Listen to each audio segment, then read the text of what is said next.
My grandson called me late in the night. "Grandma, I'm at the police station. My stepmother hit me, but she's saying that I attacked her. My dad doesn't believe me." When I arrived at the station, the officer turned pale and muttered, "I'm sorry, I didn't know." It was 2:47 a.m. when my phone shattered the silence of my home. At that hour, no call ever brings good news. Never. I reached out in the dark, fumbling on the nightstand until I found the cell phone. The screen illuminated my face with that cold glare that abruptly brings you back to reality. It was Ethan, my grandson, the only one who still called me Grandma without anyone forcing him to. "Ethan? My son? What happened?" My voice was hoarse with sleep, but my heart was already pounding as if it knew something was terribly wrong. What I heard on the other end chilled my blood. "Grandma!" His voice was shaking, broken by sobs. "I'm at the police station. Chelsea, she hit me with a candlestick. My eyebrow is bleeding. But, but she's saying that I attacked her, that I pushed her down the stairs." My dad believes her, Grandma. He doesn't believe me." I felt the air leave my lungs. I sat up in bed, barefoot on the cold floor. Ethan's words ricocheted in my head like stray bullets. Chelsea, my son's wife, the woman who in 5 years had achieved what I thought was impossible, turning Rob into a stranger. "Calm down, my boy. Which police station are you at?" "The one in Greenwich Village." "Grandma, I'm scared. There's an officer who says if a responsible adult doesn't come, they're going to transfer me to—" "Don't say another word." I interrupted him, already standing, searching for my clothes with trembling hands. "I'm on my way. Don't talk to anyone until I get there. Did you understand me?" "Yes, Grandma." He hung up. And I stood there, in the middle of my room, holding the phone as if it were the only real thing in that moment. My reflection in the closet mirror stared back at me. A woman of 68 years, with dishevelled grey hair and deep circles under her eyes. But I didn't see a frightened old lady. I saw Commander Eleanor Stone, the same woman who had worked in criminal investigations for 35 years.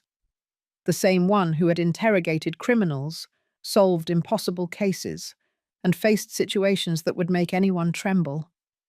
And for the first time in 8 years, since my retirement, I felt that woman awaken again. I dressed in less than 5 minutes, black slacks, grey sweater, my comfortable boots. I grabbed my purse and, almost by instinct, opened the drawer of my dresser. There it was, my expired commander badge. I put it in my back pants pocket. I didn't know if it would help, but something told me I was going to need it tonight. When I stepped outside, the city was shrouded in that thick silence that only exists in the early hours of the morning. I stopped a taxi on the main avenue. The driver, a man in his 50s, looked at me through the rearview mirror. "Where to, ma'am?" "Greenwich Village Precinct. And hurry, please. It's an emergency." He nodded and sped up. I stared out the window without really seeing anything. I only thought about Ethan, his broken voice, the words he had told me. My dad doesn't believe me. Rob, my son, the boy I had raised alone after his father abandoned us when he was just 3 years old. The man to whom I gave everything: education, values, unconditional love. The same one who 5 years ago had stopped visiting me, who had stopped calling me, who had erased me from his life as if I had never existed.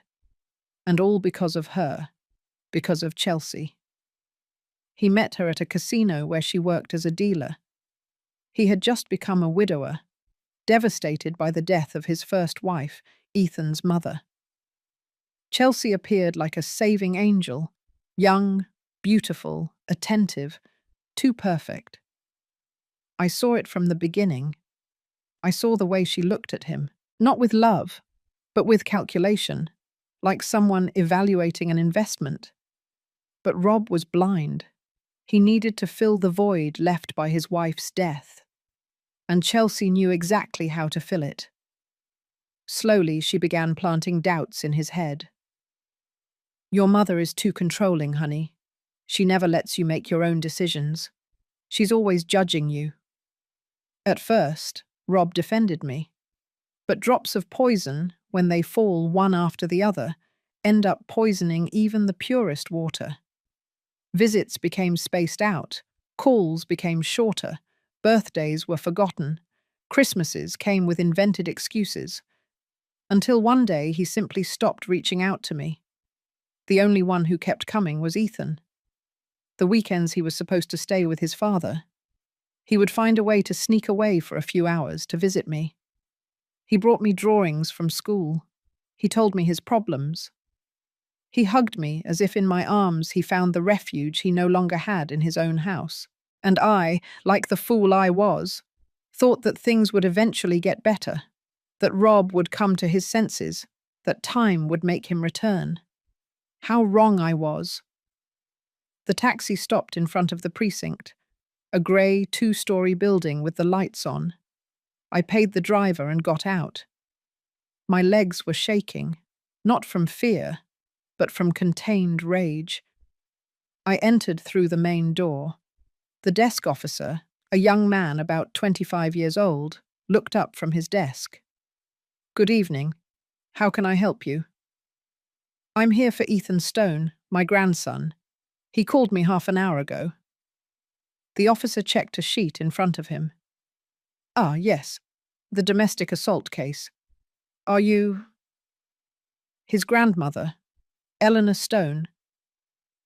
Something had changed in his face when he heard my name. He turned slightly pale. He looked at me more closely as if trying to remember something. "Stone? Like Commander Stone?" I took out my expired badge from my pocket and placed it on the desk. The officer took it, looked at it, and his expression changed completely.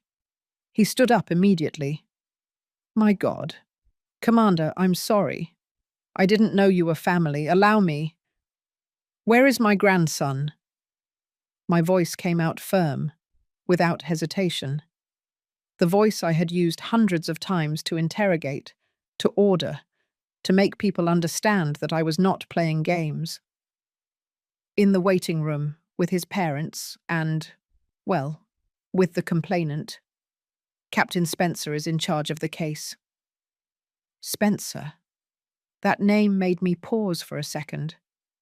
Charles Spencer. He had been one of my subordinates years ago.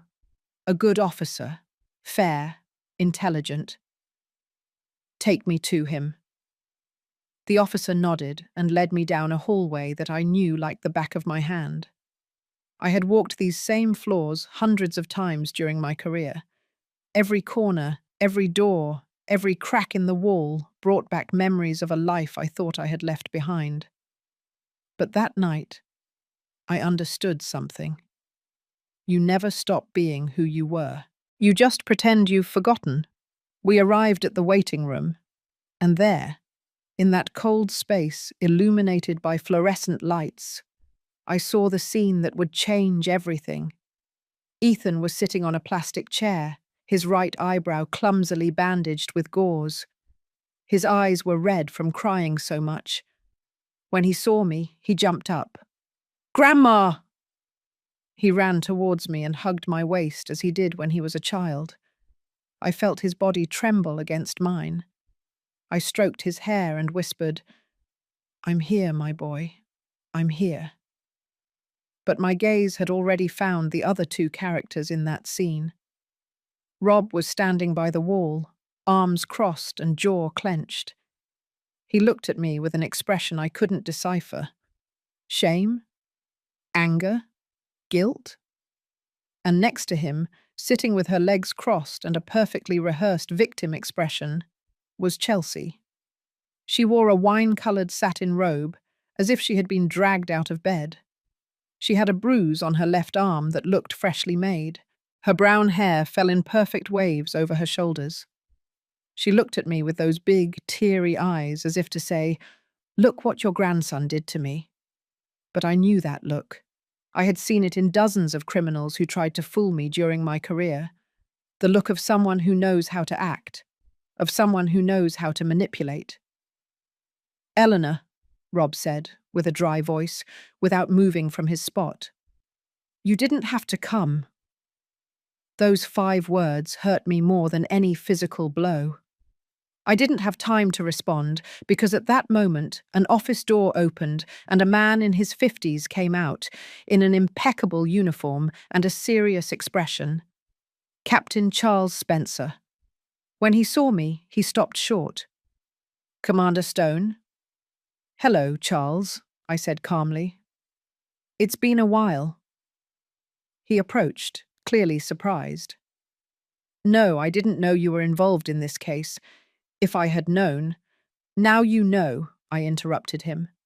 "And I need you to explain exactly what's going on here, because something told me that what I had heard on the phone was only the tip of the iceberg, and I was about to discover how deep the abyss my family had fallen into was.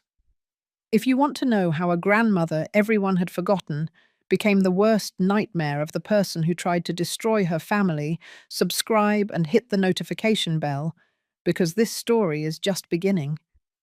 Charles Spencer took me to his office. Ethan came with me, clinging to my hand as if he feared I would disappear. Rob and Chelsea stayed in the waiting room.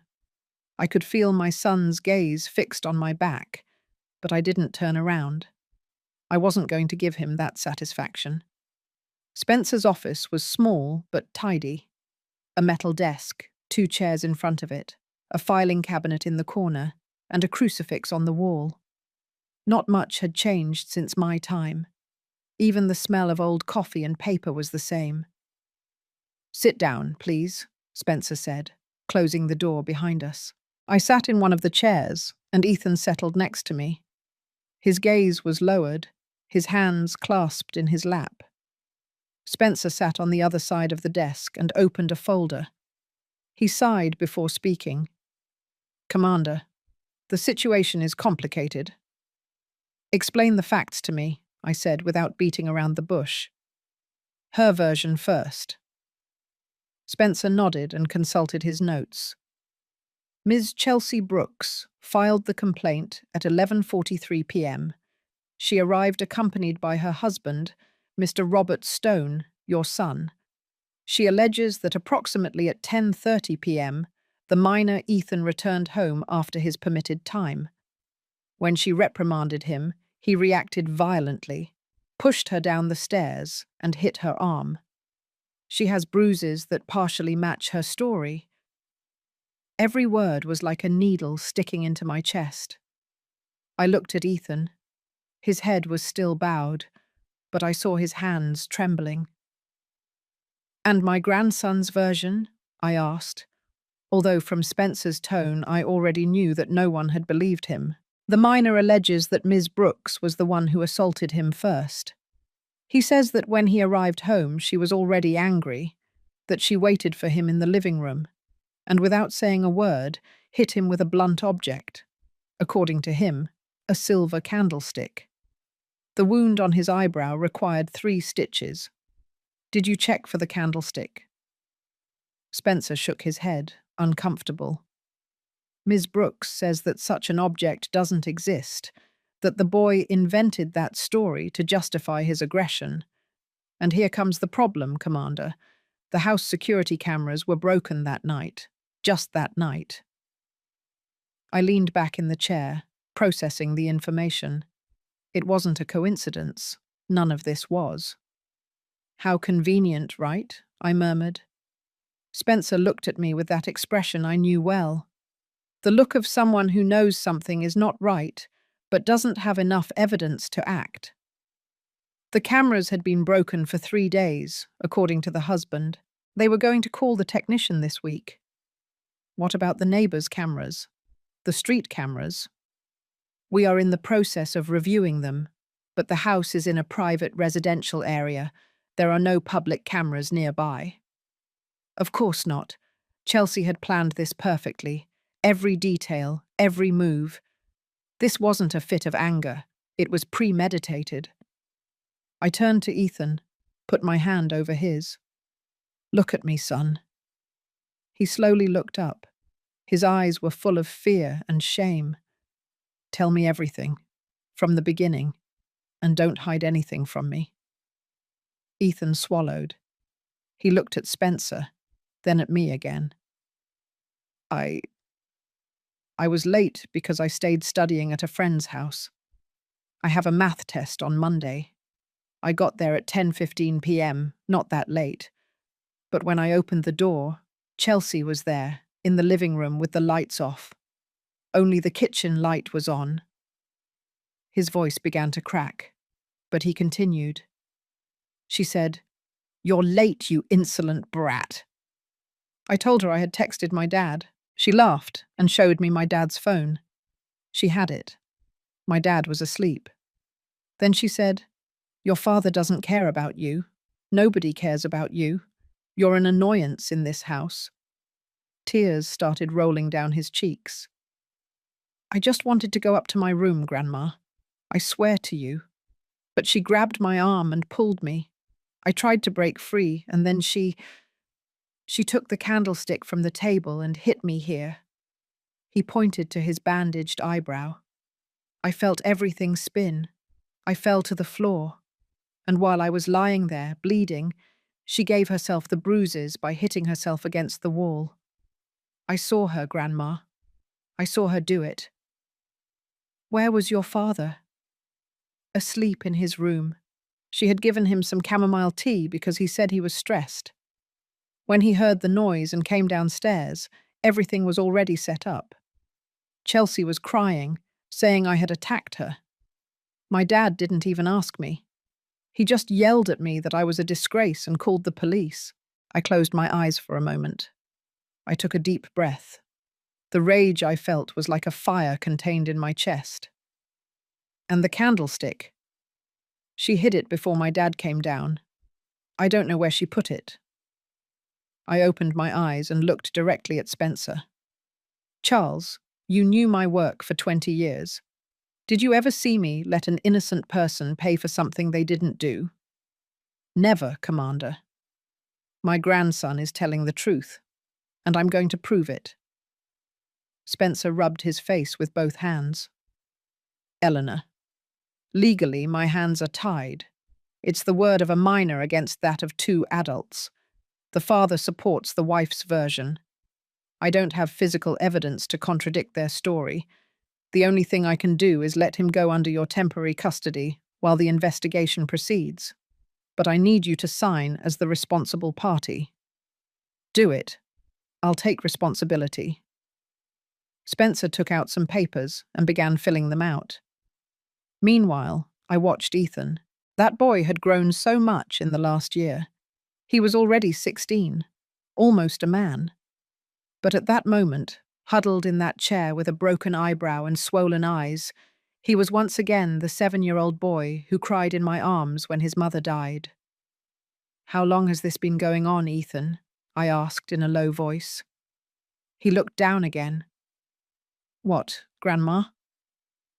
"Don't ask me that question. You know what I'm referring to." There was a long silence. I could hear the ticking of the clock on the wall. Finally, Ethan spoke, so softly that I barely heard him. "For 6 months. It started with insults. Then she started breaking my things. My video game console, my notebooks, a soccer trophy you gave me.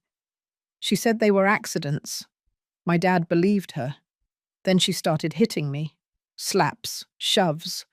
Once she locked me in the basement all afternoon because I said I wanted to come see you." My heart broke into 1,000 pieces. "Why didn't you tell me before?" "Because I was afraid that if I told you, my dad would be more angry with you. I thought that if I put up with it a little longer, things would get better. But today was different. I saw something in her eyes, Grandma. I realized that she wants me to disappear. She wants to push me away from you. She wants you to see me as a problem. She wants my dad to see me that way too." Spencer finished filling out the papers and handed them to me. I signed them without reading, trusting him. Then he stood up. I'm going to call your son to also sign the release of the minor. Wait here. He left the office. Ethan and I were left alone. I hugged him, this time, even tighter. I felt his body relax against mine, as if for the first time in hours he could breathe easy. Forgive me, my boy. Forgive me for not realizing sooner. It's not your fault, Grandma. It's my dad who didn't want to see. He was right, but that didn't make it hurt any less. The door opened. Rob entered, alone. He didn't even look at me. He walked up to the desk, took the pen Spencer extended to him, and signed the papers with quick, jerky movements, as if every second in there was hurting him. That's it, he said dryly. Can I go? Rob, I said, standing up. We need to talk. I have nothing to talk about with you, he replied without turning around. You made your choice. You chose to believe him instead of my wife. Your wife? What about your son? When did your own son stop mattering to you? He finally looked at me, and what I saw in his eyes chilled my blood. There was no love. There was no guilt. There was just nothing. A void I didn't recognize. My son attacked my wife. The evidence is there. Chelsea has the bruises. He has a history of bad behavior at school. What history? Ethan exploded. That's a lie. I've never had problems at school. You were suspended last week for fighting with a classmate, because that classmate was bothering a girl. He was harassing her and I defended her. The principal congratulated me after speaking with the witnesses. Rob didn't answer. He simply turned around and left the office, closing the door with a loud bang. I stood there, feeling every piece of hope I had of getting my son back crumble. Spencer put a hand on my shoulder. I'm sorry, Eleanor. Don't be sorry, I replied, wiping away a tear that had escaped without permission. He made his choice. Now I'm going to make mine. I took Ethan's hand. Let's go home. We left the precinct into the cold, early morning. Chelsea and Rob had already left. On the empty street, under the orange glow of the streetlights, I stopped for a moment. Ethan looked at me. What are we going to do, Grandma? I looked into his eyes, those eyes that so resembled his mother's. Good, noble, incapable of lying. We are going to prove the truth, my boy, and we are going to make her pay for every tear she made you shed. Because Chelsea made a mistake tonight. A mistake that would cost her everything. She messed with my grandson. And no one, absolutely no one, hurts my family without me doing something about it. Commander Eleanor Stone was back. And this time there was no retirement that could stop me. What secret was Chelsea hiding? Why so much hatred towards an innocent boy? The truth was darker than I imagined. We arrived at my house when the sun was barely beginning to peek out between the buildings.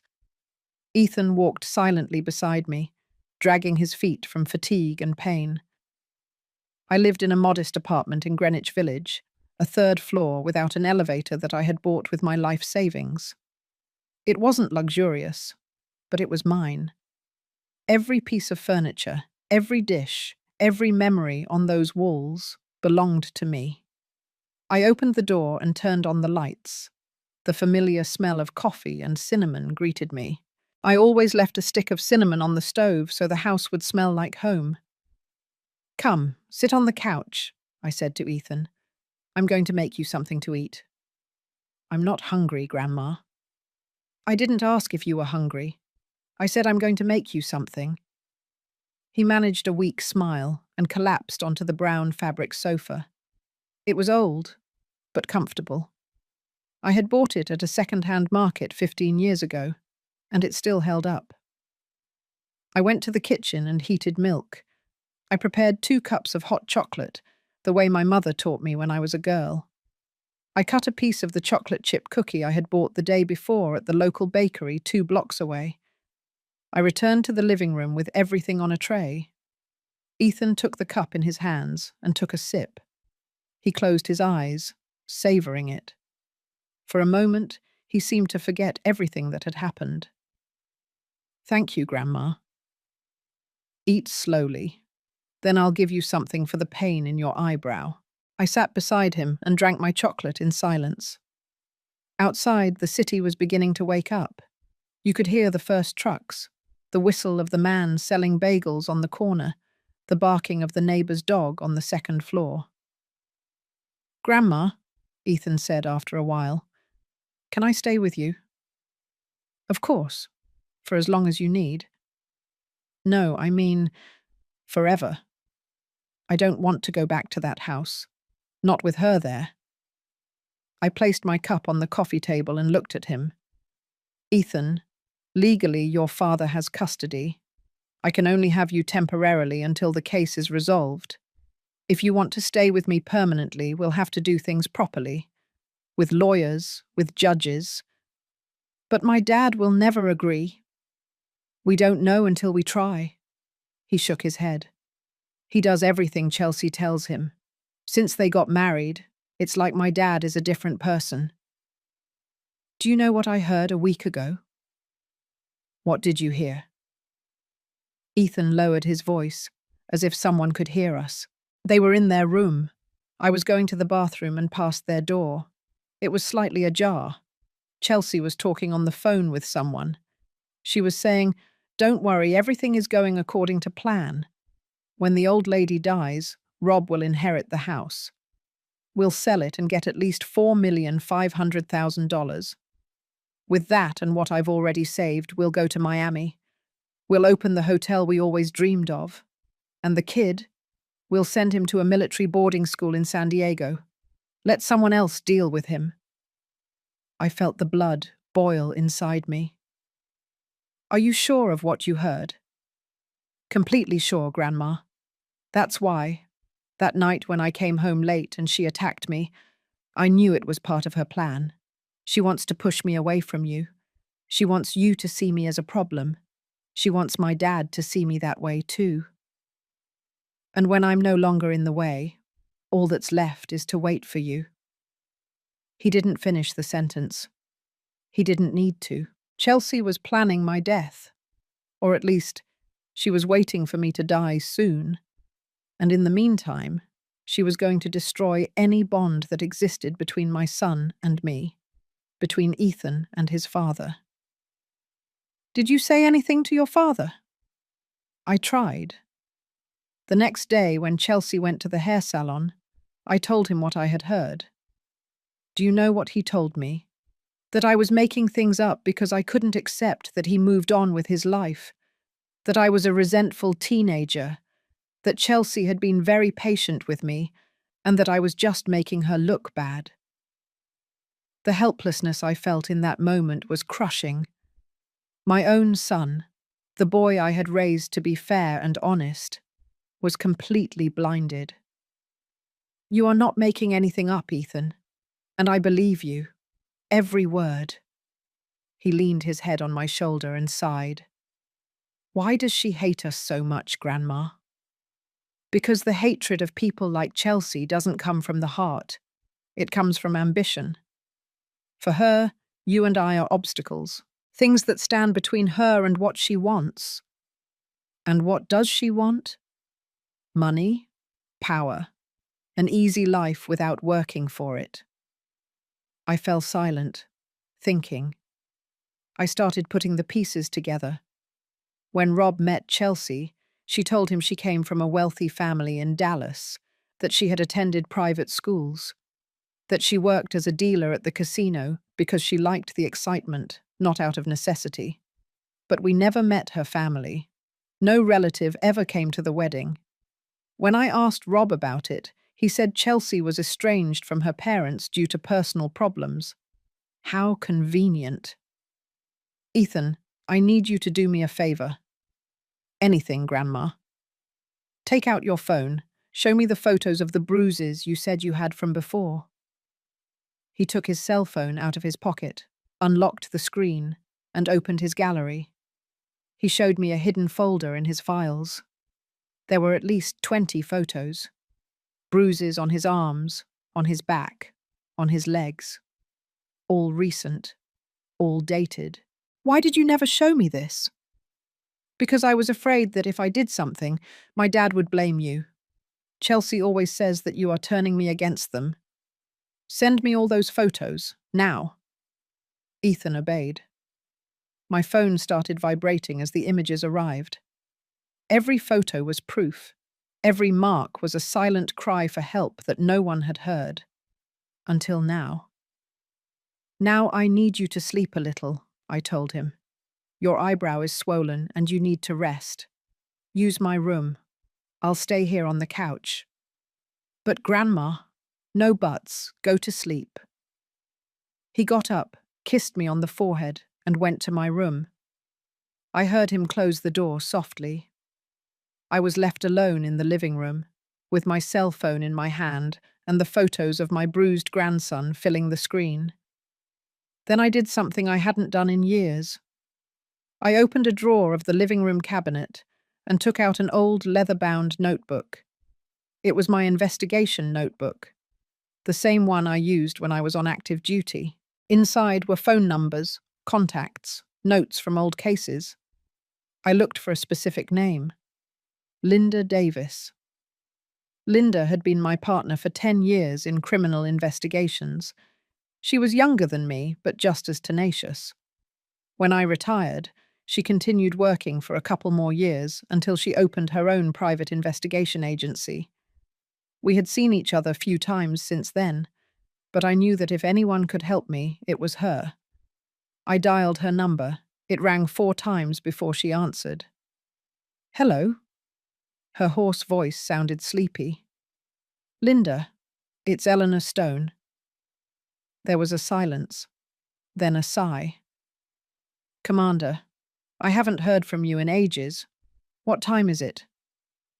6:30 a.m. I'm sorry to wake you, but I need your help. It's urgent. Tell me. I told her everything, from Ethan's call to what I had heard about Chelsea's plans. I told her about the photos, the bruises, the precinct, about Rob. When I finished, Linda let out a long whistle. That woman is a professional, Commander. What you're describing to me isn't a cruel stepmother.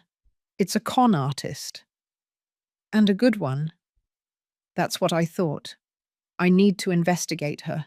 Full name, date of birth, everything you have. Chelsea Brooks. I don't know her middle name. She's 32 years old, according to what Rob told me when he met her. They got married 5 years ago.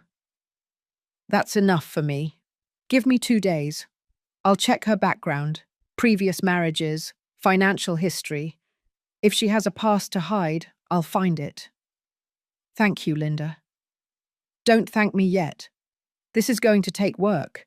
And if we find something big, we're going to need more than good intentions to act. I know. But first I need to know what we're dealing with. We hung up. I kept looking at my phone. Then I looked around my small living room. The old furniture, the photos on the walls, the crucifix over the entrance. This house was not worth $4,500,000. It was worth much more. It was worth every drop of sweat I had shed working double shifts to buy it. It was worth every sacrifice, every sleepless night, every moment of loneliness. And Chelsea thought she could just take it away from me. She thought she could manipulate my son, torture my grandson, and wait for my death like someone waiting for a check. I stood up and walked to the window. Outside, the sky was tinged with orange and pink.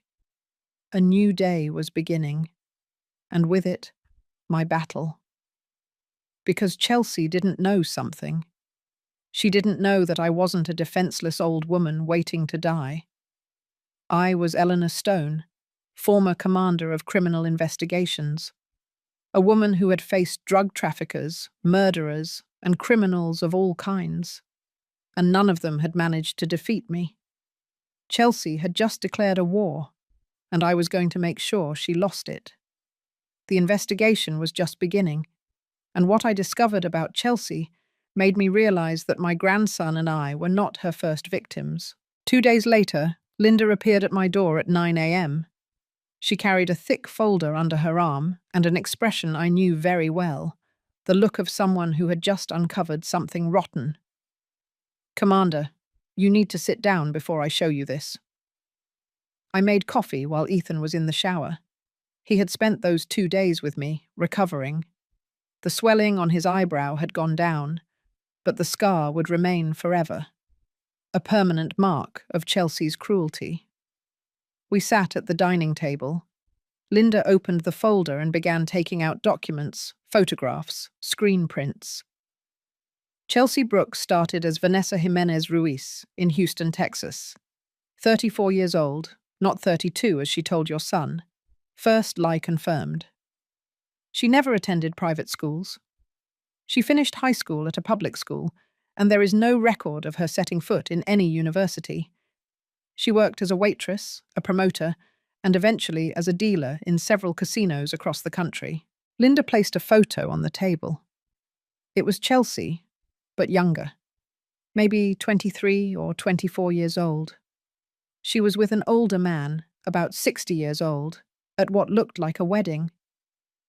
Her first marriage, she married Richard Miller at 24, owner of a chain of hardware stores in San Diego, a widower with 2 adult children. The marriage lasted 2 years. Richard died of a heart attack.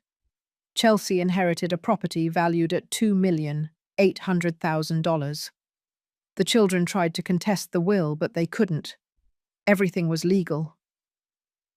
The children, what happened to them? One lives in New York. The other, the younger daughter, filed a complaint against Chelsea for threats, but withdrew it a week later. When I tracked her down by phone and asked her about it, she hung up. I called her back, and she said word for word, "That woman is dangerous. I don't want to know anything about her or her cursed money."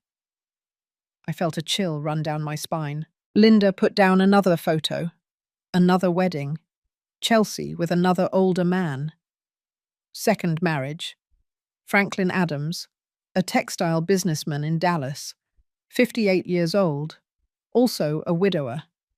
They married when Chelsea was 27. The marriage lasted just a year and a half. Franklin suffered a fall at home that left him in a coma. He died 3 weeks later. Chelsea sold the house and the business. Estimated profit, $3,200,000. Did anyone investigate the fall? Yes, but they didn't find anything suspicious. Chelsea said Franklin had been drinking that night and slipped on the stairs. There were no witnesses. The house security cameras were broken. I looked up abruptly. Broken? The same as at your son's house now, Commander. Same pattern. My heart was pounding so hard I could hear it in my ears. Is there more? Linda nodded and pulled out a third set of documents. Third marriage, Joseph Vega, a retired civil engineer in San Diego, 62 years old, widower. They married when Chelsea was 30. This marriage ended differently. Joseph didn't die, but his son, Paul Vega, 26 years old, disappeared 6 months after the wedding. Disappeared. Literally. He left his house one night and never returned. He left a text message for his father saying he needed time to think, that he was going abroad. He hasn't been heard from in 4 years. Joseph tried to search for him, but eventually gave up. He fell into severe depression and signed documents giving Chelsea legal power over his finances. She admitted him to a nursing home and sold all his properties. Estimated gain, $4 million. I put my hands to my face. This was worse than I had imagined. That boy, Paul, do you think... I don't know what happened to him, Commander, But the pattern is clear. Chelsea looks for older men, widowers, with children. She marries them, and one way or another, those children end up out of the picture, dead, disappeared, or intimidated. Then she keeps the money. And now she's with my son. Rob fits the profile perfectly. Young widower with a teenage son, and with a mother who has a property in her name. She can't touch you directly while you're alive, but she can make your son inherit and then manipulate him into selling. That's why she wants to push Ethan away, I said, understanding everything. Because Ethan is an obstacle. He's the legitimate heir if something happened to Rob. And he's smart enough to see her for what she really is. Exactly. And that's why she's making him look like a delinquent. If she manages to get him admitted to a correctional facility or legally banished by his father, the path is clear. Linda pulled out another document. There's more. Chelsea has an accomplice. His name is Gerald Hayes, a lawyer. He appeared in the 3 previous marriages. He takes care of the legal part. Wills, powers of attorney, property sales. He splits the profits with Chelsea, 50-50. Do you have proof of that? Suspicious bank transfers, always after each inheritance. Large amounts divided into accounts in the Cayman Islands. It's not definitive proof for a judge, but it's enough to start a formal investigation. I heard the bathroom door open. Ethan came out, with wet hair and the clean clothes I had loaned him. When he saw Linda, he stopped. Good morning. Good morning, Ethan. I'm Linda, your grandmother's friend. He nodded and approached shyly. He saw the documents on the table. Is that about Chelsea? I looked at Linda. She nodded slightly. I decided Ethan deserved to know the truth. Sit down, son. I told him everything. Every marriage, every suspicious death, every disappearance. I watched his face turn pale with every word. When I finished, his hands were trembling. So she killed those people? We don't know for sure, Linda said. But the pattern is too consistent to be a coincidence. And I'm next, Ethan whispered. She wants me to disappear like Paul. That's not going to happen, I said firmly, taking his hand. Because now we know who she is, and we are going to stop her.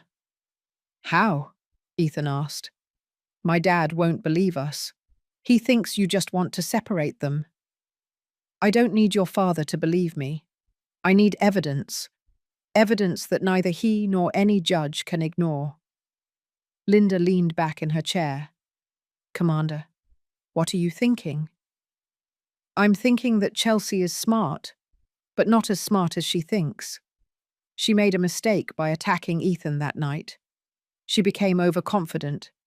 She thought that her word and the fake bruises would be enough, but she left loose ends.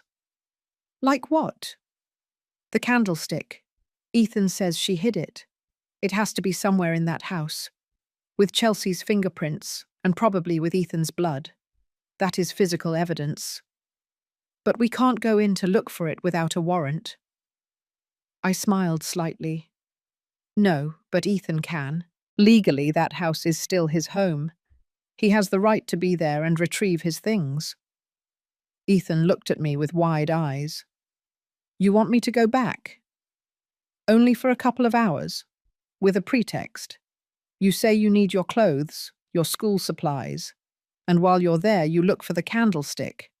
But you're not going alone. What do you mean I'm not? I took out my phone and searched for something in an application. Then I showed the screen to Linda. Spy cameras, button size. They can be sewn into clothing. They transmit a real-time video to a cell phone. Linda smiled. Commander, you haven't lost your touch. I never lost it. It was just dormant. We spent the rest of the morning planning every detail. Linda would get the spy cameras. I would call Rob to ask him to let Ethan pick up his things. And while Ethan was inside, We would be outside, recording every second. But there was a risk. If Chelsea suspected anything, she could act. She could hurt Ethan again, or worse. "Grandma," Ethan said, reading my concern, "I want to do it. I have to do it. Not just for me, also for Paul, for the other children, for everyone she hurt." I looked into his eyes. He was no longer the frightened boy of 2 nights ago. There was something different in him. Determination, courage. "All right. But we follow my plan to the letter. No improvisations. If you feel you are in danger, you leave immediately. Understood?" "Understood." That afternoon I called Rob. He answered on the 3rd ring. "What do you want, Mum?" "Ethan needs his clothes and school supplies. He's going to go pick them up tomorrow. I hope there's no problem." There was a long silence. "Is he going alone?" "Yes." "It's his house too, isn't it? Or at least that's what you used to say." "Fine. But tell him to be quick. Chelsea doesn't want to see him." "Don't worry, it will be very quick."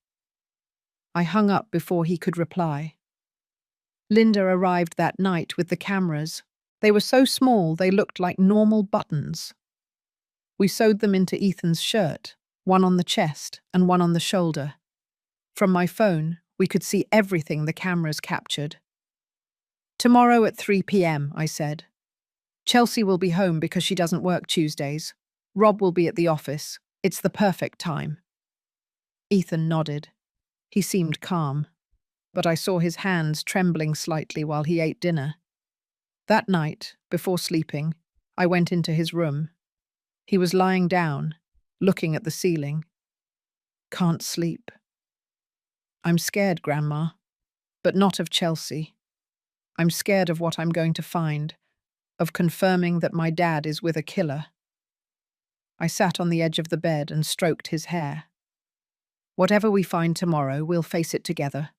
You're not alone, Ethan, and you never will be as long as I'm alive." "I love you, Grandma." "I love you too, my boy, more than words can say." He closed his eyes and eventually fell asleep. I stayed there a little longer, watching him breathe peacefully. I thought about all the dangers he would face the next day, all the things that could go wrong. But I also thought about something else, that Chelsea had underestimated this family. She had underestimated a brave boy who refused to be another victim, and she had underestimated a grandmother who had hunted criminals all her life. Tomorrow the serpent would show its fangs, but we already had the antidote. The next day, Ethan entered that house with the cameras rolling. What we recorded that afternoon chilled our blood, and it gave us the weapon we needed to destroy Chelsea. It was 2:45 p.m. Ethan was standing in front of the mirror in my living room, checking his shirt. The buttons with the hidden cameras were invisible to the naked eye. I checked for the 10th time that the transmission was working correctly on my phone. "Clear audio, clear video," I said. "Are you ready?" Ethan took a deep breath. "Ready." Linda was outside in her car, half a block from Rob's house. We would be the backup. If something went wrong, we would go in immediately. "Remember," I said, putting my hands on his shoulders. "You go in, say hello normally, go to your room, pack your clothes. Meanwhile, you observe. If you see the candlestick or any other evidence, you record it. But don't touch it. We don't want her to accuse you of stealing anything." "Understood." "And if she gets aggressive?" "I leave immediately." I gave him a strong hug. He smelled of soap and fear, but also of courage. "Let's go," Linda said from the doorway. "It's time." We went down to Linda's car. I sat in the back seat with my phone in my hands, the screen showing what Ethan's cameras saw. Linda drove in silence, her knuckles white on the steering wheel. We arrived at the Upper East Side. Rob's house was large, 2 stories, with a front yard and an electric gate. He had bought it with the life insurance money from his first wife, a house that should have been full of happy memories. But now, it was a prison. Ethan got out of the car. We watched him walk toward the front door. On my phone, the image moved with every step he took. He rang the bell.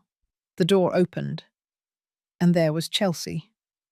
She wore black athletic pants and a tight pink blouse. Her hair was pulled back in a ponytail. Without makeup, she looked younger, but also more calculating. Her eyes scanned Ethan up and down, like a predator evaluating its prey. "You showed up," she said with a flat voice. "I thought you'd chicken out." "I came for my things. My dad said I could." "Your dad says a lot of things. Come in. But hurry, I don't have all day." Ethan entered. The camera captured everything. The elegantly decorated living room, the marble floor, the paintings on the walls, everything impeccable, everything perfect. A facade. "Go to your room. You have 30 minutes, Chelsea ordered, closing the door behind him. Ethan went up the stairs. The camera recorded every detail. He reached his room and opened the door. My heart broke seeing what the cameras showed. The room was completely trashed. Ethan's clothes scattered on the floor, his posters ripped from the walls, his desk overturned, books strewn everywhere, his bed stripped of sheets, as if a hurricane had passed through there. "My God," Linda whispered, watching the screen in the rearview mirror. I heard Ethan's shaky voice through the audio. "What happened to my room?" Chelsea's voice came from downstairs, yelling. "You packed up your mess like the pig you are. That's why your room is like that." Ethan began picking up his clothes and putting them into a backpack. His hands were shaking. The camera captured him pausing in front of a broken photo on the floor. It was a picture of him with his mother, taken a year before she died. The frame was in pieces. The photo had a shoe print on it. I watched Ethan carefully pick it up, wipe off the dust, and put it in his backpack. "Breathe, son," I whispered, though I knew he couldn't hear me. "Breathe." He finished packing his clothes. Then he opened his desk drawer, looking for his notebooks. That's when I saw it.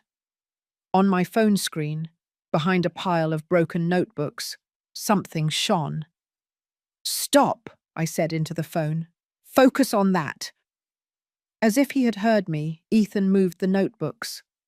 And there it was, a silver candlestick, heavy, antique, with dark spots at the base. Blood. "He found it," Linda said.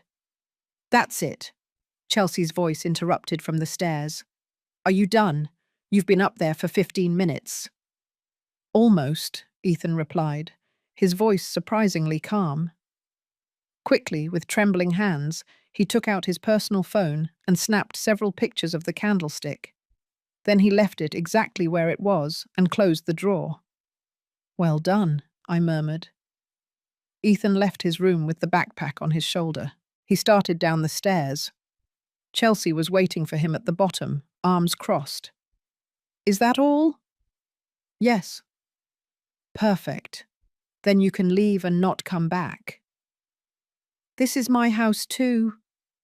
Chelsea let out a cold laugh. "Your house? This house belongs to your father and I am his wife. You are just an accident he had to put up with all these years." "My mum wasn't an accident." Chelsea's eyes narrowed dangerously. "Your mother is dead, and your grandmother will be soon too. It's a matter of time. Old women like her don't last long, and when she dies, your father is going to inherit that filthy house where she lives. We're going to sell it, we're going to move away, and you're going to stay in a boarding school where you learn not to be so insolent. Is that why you hit defenseless kids? Because it makes you feel powerful?" Chelsea took a step towards him. The camera perfectly captured her face. pure fury. "I didn't touch you, you lying brat. You attacked me, and if you repeat that lie again, I'll make sure you rot in a juvenile facility." I know the truth, and my grandmother does too. Your grandmother is nobody. She's a washed-up old lady who doesn't know when to give up. But she'll learn. Everyone learns eventually. At that moment, we heard another voice, a voice that made my world stop. "What are you two talking about?" Rob had just entered through the front door. He wore his office suit, his tie loose. He looked tired, old, nothing like the son I remembered. "Honey," Chelsea said, immediately changing her tone to one of sweetness and concern. "You're home early. Ethan was just leaving." Rob looked at his son, then at Chelsea. Something in his expression told me he had heard more than she thought. "What was that about a boarding school?" "I was just explaining to him that if he continues to misbehave, we'll have to take measures," Chelsea replied quickly. "She said that when Grandma dies, they were going to sell her house," Ethan said, his voice firm despite his fear. "She said it word for word." "That's a lie," Chelsea exclaimed. "Rob, honey, your son is making things up again to turn you against me." "I'm not making anything up, and you know it." Rob ran his hands over his face. He looked like a man on the verge of collapse. "Ethan, go now." "Dad, you need to listen to me." "I said go." The scream echoed throughout the house. Ethan took a step back, hurt. I squeezed my phone so hard I thought I would break it. "All right," Ethan said in a low voice. "I'm going. But when you want to know the truth, you know where to find me." He left the house. The door closed behind him. On the screen, we could still see Rob and Chelsea in the living room. She approached him. She placed her hands on his chest. "Honey, you're stressed. That kid is making you sick. We should—" "I need to be alone," Rob interrupted her, pulling away. He walked up the stairs without saying anything else. Chelsea stayed there, looking at her cell phone with a smile that chilled my blood. She dialed a number. "Gerald, it's me. We have to speed things up. The brat is causing problems. Yes, I know. Give me 1 more week and everything will be ready. The old lady won't know what hit her." She hung up. And at that moment, I knew we didn't have much time. Ethan arrived at the car. He got into the back with me. His eyes were full of tears he refused to shed. "I'm sorry, Grandma. I tried." "Don't apologize," I said, hugging him. "You did perfectly. We got what we needed." Linda started the car, and we drove away from there.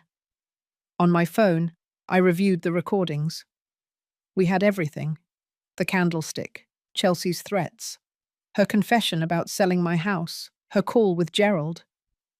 But more importantly, I had something that broke my heart. The confirmation that my son was lost. That night, after Ethan fell asleep, I went out onto the balcony of my apartment. The city glowed under the streetlights. It was cold. Or maybe it was just my heart that felt frozen.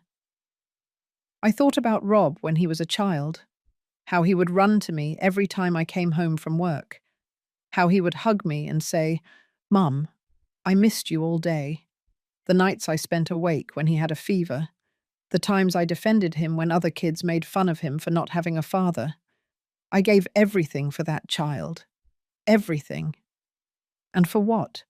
For a woman to arrive and steal him from me in less than 5 years? For him to look at me as if I were his enemy? The tears I had contained for days finally came out. I cried silently so Ethan wouldn't hear me. I cried for the son I lost, for the years I would never get back, for the words I would never hear from his mouth again. But I also cried out of rage, because Chelsea hadn't just taken my son. She had turned him into a stranger. She had poisoned him against me, against his own son, against everything that was once good in him. And I couldn't forgive that. I dried my tears. I took a deep breath, and in that moment, I made a decision. I was going to get my son back. I didn't know how. I didn't know how long it would take, but I was going to rip him from that woman's clutches, even if it was the last thing I did in this life. Because I was Eleanor Stone, and mothers like me don't give up. Never. Even when the whole world is against us. Even when our own children have forgotten us. We don't give up. But before I got my son back, I had to destroy Chelsea. And for that, I needed more than just recordings. I needed a perfect trap. The next morning, I woke up with a clarity I hadn't felt in years. No more tears, no more doubts. Just one objective. Destroy Chelsea Brooks before she destroyed what little was left of my family. I brewed strong coffee and sat at the dining table with my old investigation notebook. Linda would arrive in an hour. Ethan was still sleeping. He needed that rest after yesterday. I started writing down everything we knew. Physical evidence. Candlestick with Ethan's blood. At Rob's house, we cannot touch it without a court order. Testimonial evidence. Recording of Chelsea threatening, talking about selling my house, mentioning Gerald.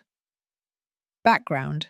3 previous marriages, 2 suspicious deaths, 1 disappearance, millions of dollars inherited. Accomplice. Gerald Hayes, lawyer, handles the legal part of the scams. But something bothered me. All of that was circumstantial. A good lawyer could dismantle our case by saying the recordings were taken out of context, that the previous marriages proved nothing, that we were a resentful grandmother inventing stories. I needed more.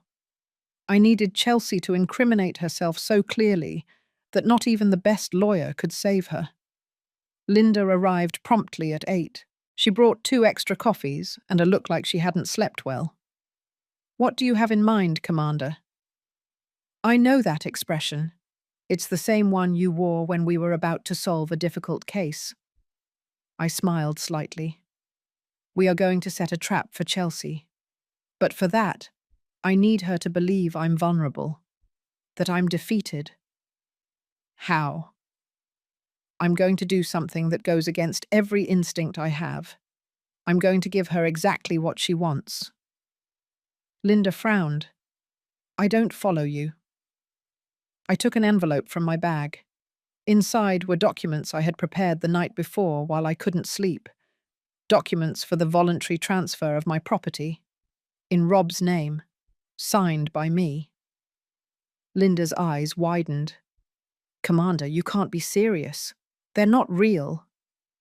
"Well, the documents are real, but they have a hidden clause in fine print that automatically invalidates them if coercion, threat, or fraud is proven. A notary friend helped me prepare them last night. They look legitimate, but legally they are worth nothing if there's pressure involved." "And how are you going to make Chelsea bite the bait?" "I'm going to contact her. I'm going to tell her I'm tired of fighting, that I want peace, that I'm willing to sign my house over to Rob if she leaves Ethan alone. But with one condition. I want her and her lawyer to come to my house personally to close the deal. And while they are here, I record them. Everything.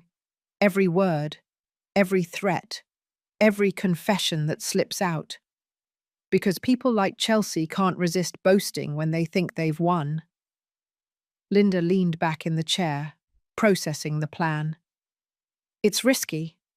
If she realizes the trap, she could become violent.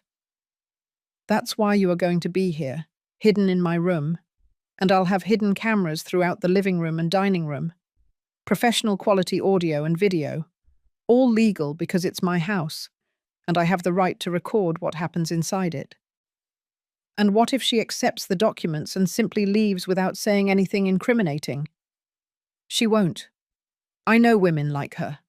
When they think they've won, they can't resist the temptation to rub it in your face.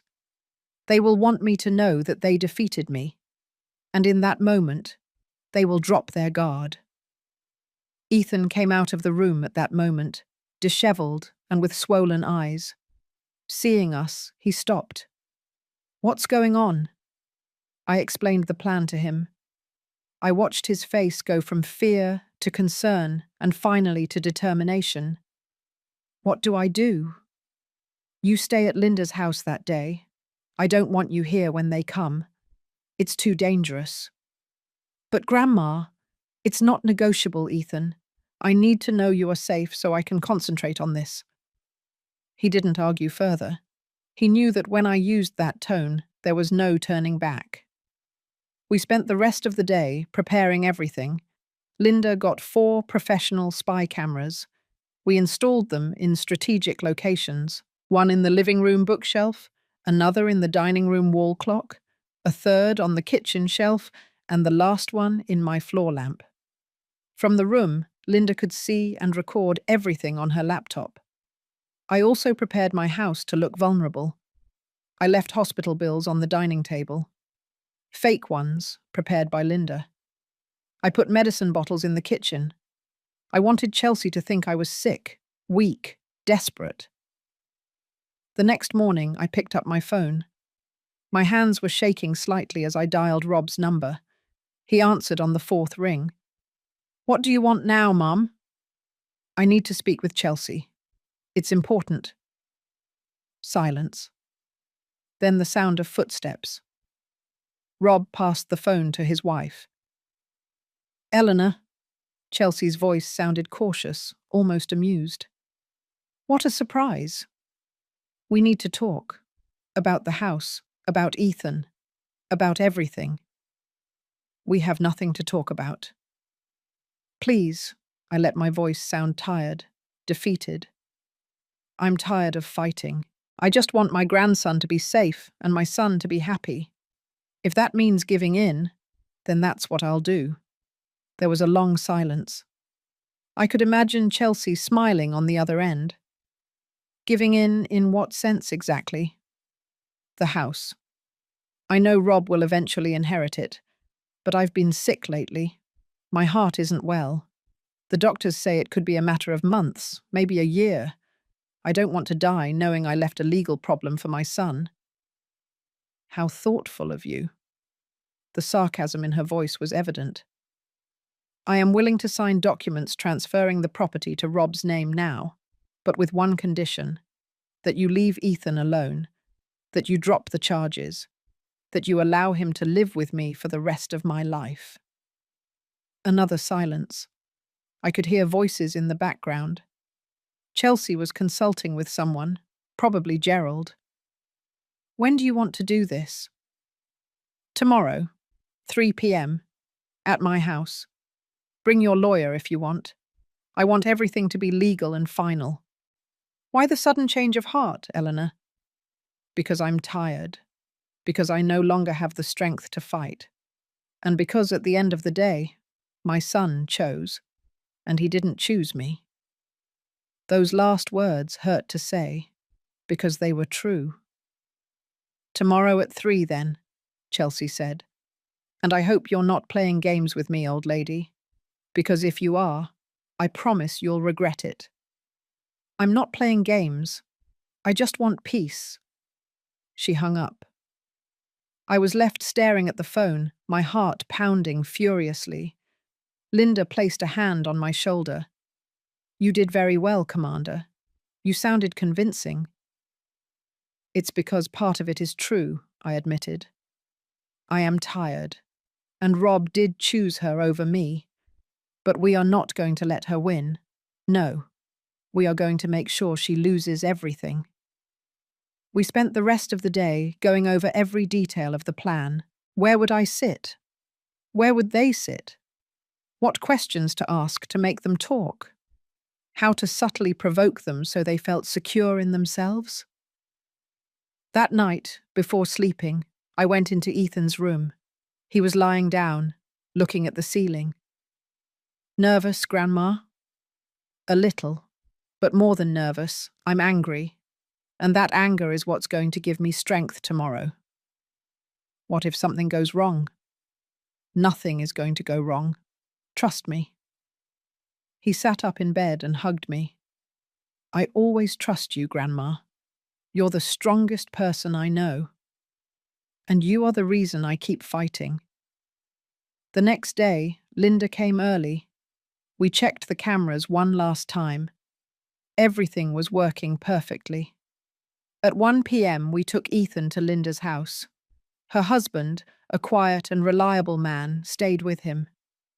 Do not leave the house for any reason, I told Ethan, and keep your phone on. Be careful, Grandma. I always am. Linda and I returned to my apartment. She set up in my room with her laptop, headphones, and a professional recorder. I stayed in the living room, waiting. At 2:55, the doorbell rang. I took a deep breath. I stood up. I smoothed my grey blouse and dark skirt. I had chosen clothes that made me look older, more fragile. I opened the door. There they were. Chelsea, in a beige office dress and high heels. Beside her, a man in his 50s, impeccable suit, briefcase in hand. Gerald Hayes, no doubt. And behind them, with an uncomfortable expression, was Rob. Come in, I said softly. I was expecting you. Chelsea entered first, looking at my house with barely disguised contempt. Gerald followed her, evaluating everything with a lawyer's eyes. Rob entered last, without looking me in the eyes. Sit down, please. I gestured to the couch and dining chairs. Chelsea sat on the main armchair as if she owned the place. Gerald next to her. Rob on a separate chair, as if wanting to disappear. I sat across from them, and in that moment, with the cameras recording every second, the final game began. Thank you for coming, I said. I know this isn't easy for any of us. Chelsea smiled. That predator's smile I had seen so many times on criminals who thought they had won. Ah, Eleanor, I always knew you'd eventually see reason. And so it began. The trap was set. The poison was served.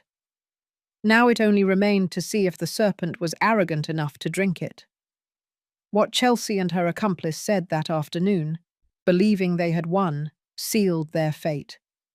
Every word was a confession, every smile, more evidence of their guilt. Gerald Hayes opened his briefcase and took out a folder of documents. He placed them on the coffee table with precise, calculated movements. He was a man of measured gestures, with slicked-back hair and gold-rimmed glasses that probably cost more than my 3 months' rent. Mrs. Stone, he began in a professional voice. I understand that you wish to transfer the property located at Greenwich Village 247, apartment 302, to your son Robert Stone's name. Is that correct? That's right, I replied, keeping my voice tired, resigned. Excellent. I have prepared the necessary documents.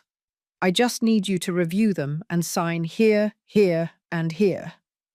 He pointed to several lines with his expensive pen. I took the papers. I pretended to read them carefully. In reality, I was observing everyone's reactions. Rob looked at the floor, uncomfortable. Chelsea couldn't hide the gleam of triumph in her eyes. Gerald maintained his professional mask, but I saw him exchange a quick glance with Chelsea. These documents, I said slowly, indicate that I transfer the property voluntarily without receiving anything in return. Is that correct? Correct, Gerald replied. It is a lifetime donation to your direct heir. Perfectly legal. And what about Ethan? Chelsea leaned forward, crossing her legs. Dear Eleanor, let's be realistic. Your grandson attacked an adult woman. That is a serious crime. I can't just forget about it. But you said... I didn't say anything, she interrupted me with a cold smile. You said you wanted to transfer the house. I simply agreed to come and witness this act of maternal generosity. The venom in her words was evident. I looked at Rob. Do you also think that? Do you think your son deserves to be in a juvenile facility? Rob finally looked up. There was something in his eyes. Shame? Guilt? But he didn't say anything. He simply lowered his gaze again.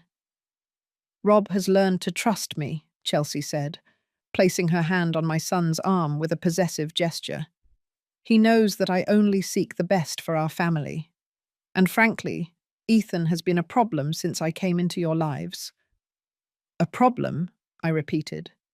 He is a child. He's a manipulator, Chelsea spat. Like you, trying to separate us with lies and melodrama. Gerald cleared his throat uncomfortably, as if Chelsea were saying more than she should. But she didn't stop. Do you have any idea how many times that brat has tried to convince Rob that I'm a bad person? How many lies he has invented about me? Maybe they weren't lies, I said softly. Chelsea's eyes narrowed. What are you implying? Nothing. Only that a child generally tells the truth when he is scared. Chelsea let out a dry laugh. Oh, Eleanor. Always so dramatic. Just like your grandson. I guess it runs in the family, but it doesn't matter anymore, does it? Because you're going to sign those papers. You're going to stay in this apartment until nature takes its course. And Ethan will learn his lesson in a place where they teach real discipline. Chelsea, Gerald said in a low voice, like a warning. But she was on a roll. I could see how the power had gone to her head. What? She replied to Gerald. It's the truth. This old woman is finished. Look at her. Sick, alone, defeated. She should have accepted this from the beginning. It would have saved me so much trouble. Trouble? I asked, feigning naivety. Yes, trouble, Chelsea replied, leaning back on the armchair like a queen on her throne. Do you have any idea how much effort it cost me to make Rob forget about you? Every birthday he forgot, every call he didn't hear, every visit he couldn't make, all planned, all perfectly executed. Rob looked at her, surprised. What did you say? Oh, please, honey. Chelsea gave him a look. Don't act surprised. You knew perfectly well that I managed your schedule, that I decided who you spent time with and who you didn't. I thought... Rob hesitated. I thought you were just helping me get better organized. Oh, Rob, so naive, Chelsea laughed. I was keeping you away from this woman because she was a nuisance, and it worked, didn't it? Now you can't even stand her. I watched something break in my son's eyes, like a veil falling. Gerald quickly intervened, standing up. Chelsea, I think we should focus on the documents. Sit down, Gerald, Chelsea ordered without looking at him. I'm talking. He obeyed, but I saw the nervousness on his face. He knew Chelsea was losing control. Do you know what the best part of all this is, Eleanor? Chelsea continued. That when you finally die, and believe me, with that heart of yours, it won't be long, we're going to sell this hovel for $4,500,000. I already have a buyer, an investor who wants to remodel the whole building. $4,500,000, I repeated. Uh-huh. And with that money, plus what I've already saved from my previous investments, Rob and I are going to move to Miami. We're going to open a boutique hotel. I already have the land reserved. And Ethan? I asked. Ethan is going to a military boarding school in San Diego. Everything is already arranged. As soon as he turns 18, he'll be someone else's problem. Chelsea, stop, Rob said, standing up. What are you talking about? We never discussed any of that. Because you don't have to discuss anything, honey, Chelsea replied condescendingly. I take care of everything, as always, as I took care of pushing this old woman away, of controlling your son, of planning our future. You took care of pushing my mother away. Rob's voice was trembling. Someone had to do it. She was never going to let go of you. Mothers like her are toxic. They cling to their sons like leeches. I bit my lip to keep from screaming. I needed her to keep talking. And the candlestick, I said softly. Did you take care of that too? Chelsea looked at me and smiled. Ah, that. Yes, it was clever, wasn't it? The brat was late. I was already tired of his judgmental looks, his passive-aggressive comments. So when he came in, I gave him what he deserved. A good hit with the silver candlestick that my dear dead mother-in-law gave me. Ironic, right? Rob was pale. You hit him first. Of course. But then I hit myself against the wall. A few strategic bruises, some well-acted tears. And you believed me, as always. Chelsea. Gerald tried to interrupt her again. Shut up, Gerald, she exploded. This is over. The old lady is going to sign. We're going to have the house, and in a few months we'll be in Miami counting cash. Just as we planned. Just as you planned with Richard, I said in a low voice. And with Franklin. And with Joseph. Chelsea's face froze. Gerald jumped up. That's enough. We're leaving. Sit down, Gerald, I said.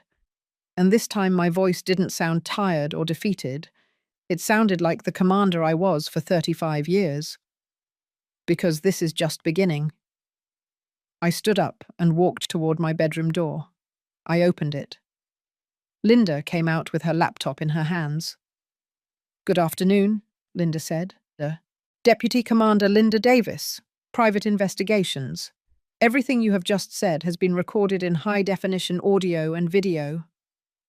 The colour drained from Chelsea's face. That's illegal. Not at all, I replied. We are in my house. I have the right to record what happens inside my property. And you have just confessed to multiple crimes. Coercion, fraud, assault on a minor, conspiracy. Gerald was already at the door trying to flee, but Linda blocked his way. I wouldn't move if I were you, Counselor. There are 2 detectives from criminal investigations waiting outside, old friends of Commander Stone. It was true. I had called Spencer that morning. He had agreed to be nearby, in case things got violent. Chelsea stood up, furious. This won't hold up in any court. You set a trap for us. I set a trap that you bit with all the enthusiasm in the world, I replied coldly. Because you're arrogant. Because you believed you were invincible. Because you thought an old woman like me couldn't stand up to you. I took out my phone and dialed a number. I put it on speaker. Captain Spencer, you can come up now. We heard footsteps on the stairs. Moments later, 2 officers entered with Spencer in the lead. Commander Stone, he greeted me. Do you have what we needed? Everything, Linda replied, showing him the laptop. Full confession, threats, admission of assault on a minor, conspiracy to commit fraud. Spencer looked at Chelsea and Gerald. Chelsea Brooks, Gerald Hayes, you are under arrest for the crimes of— This is a setup, Chelsea screamed. Rob, say something, defend me. We all turned to look at my son. He was sitting in the chair, his hands covering his face. His shoulders were shaking. When he finally spoke, his voice was broken. It was all a lie.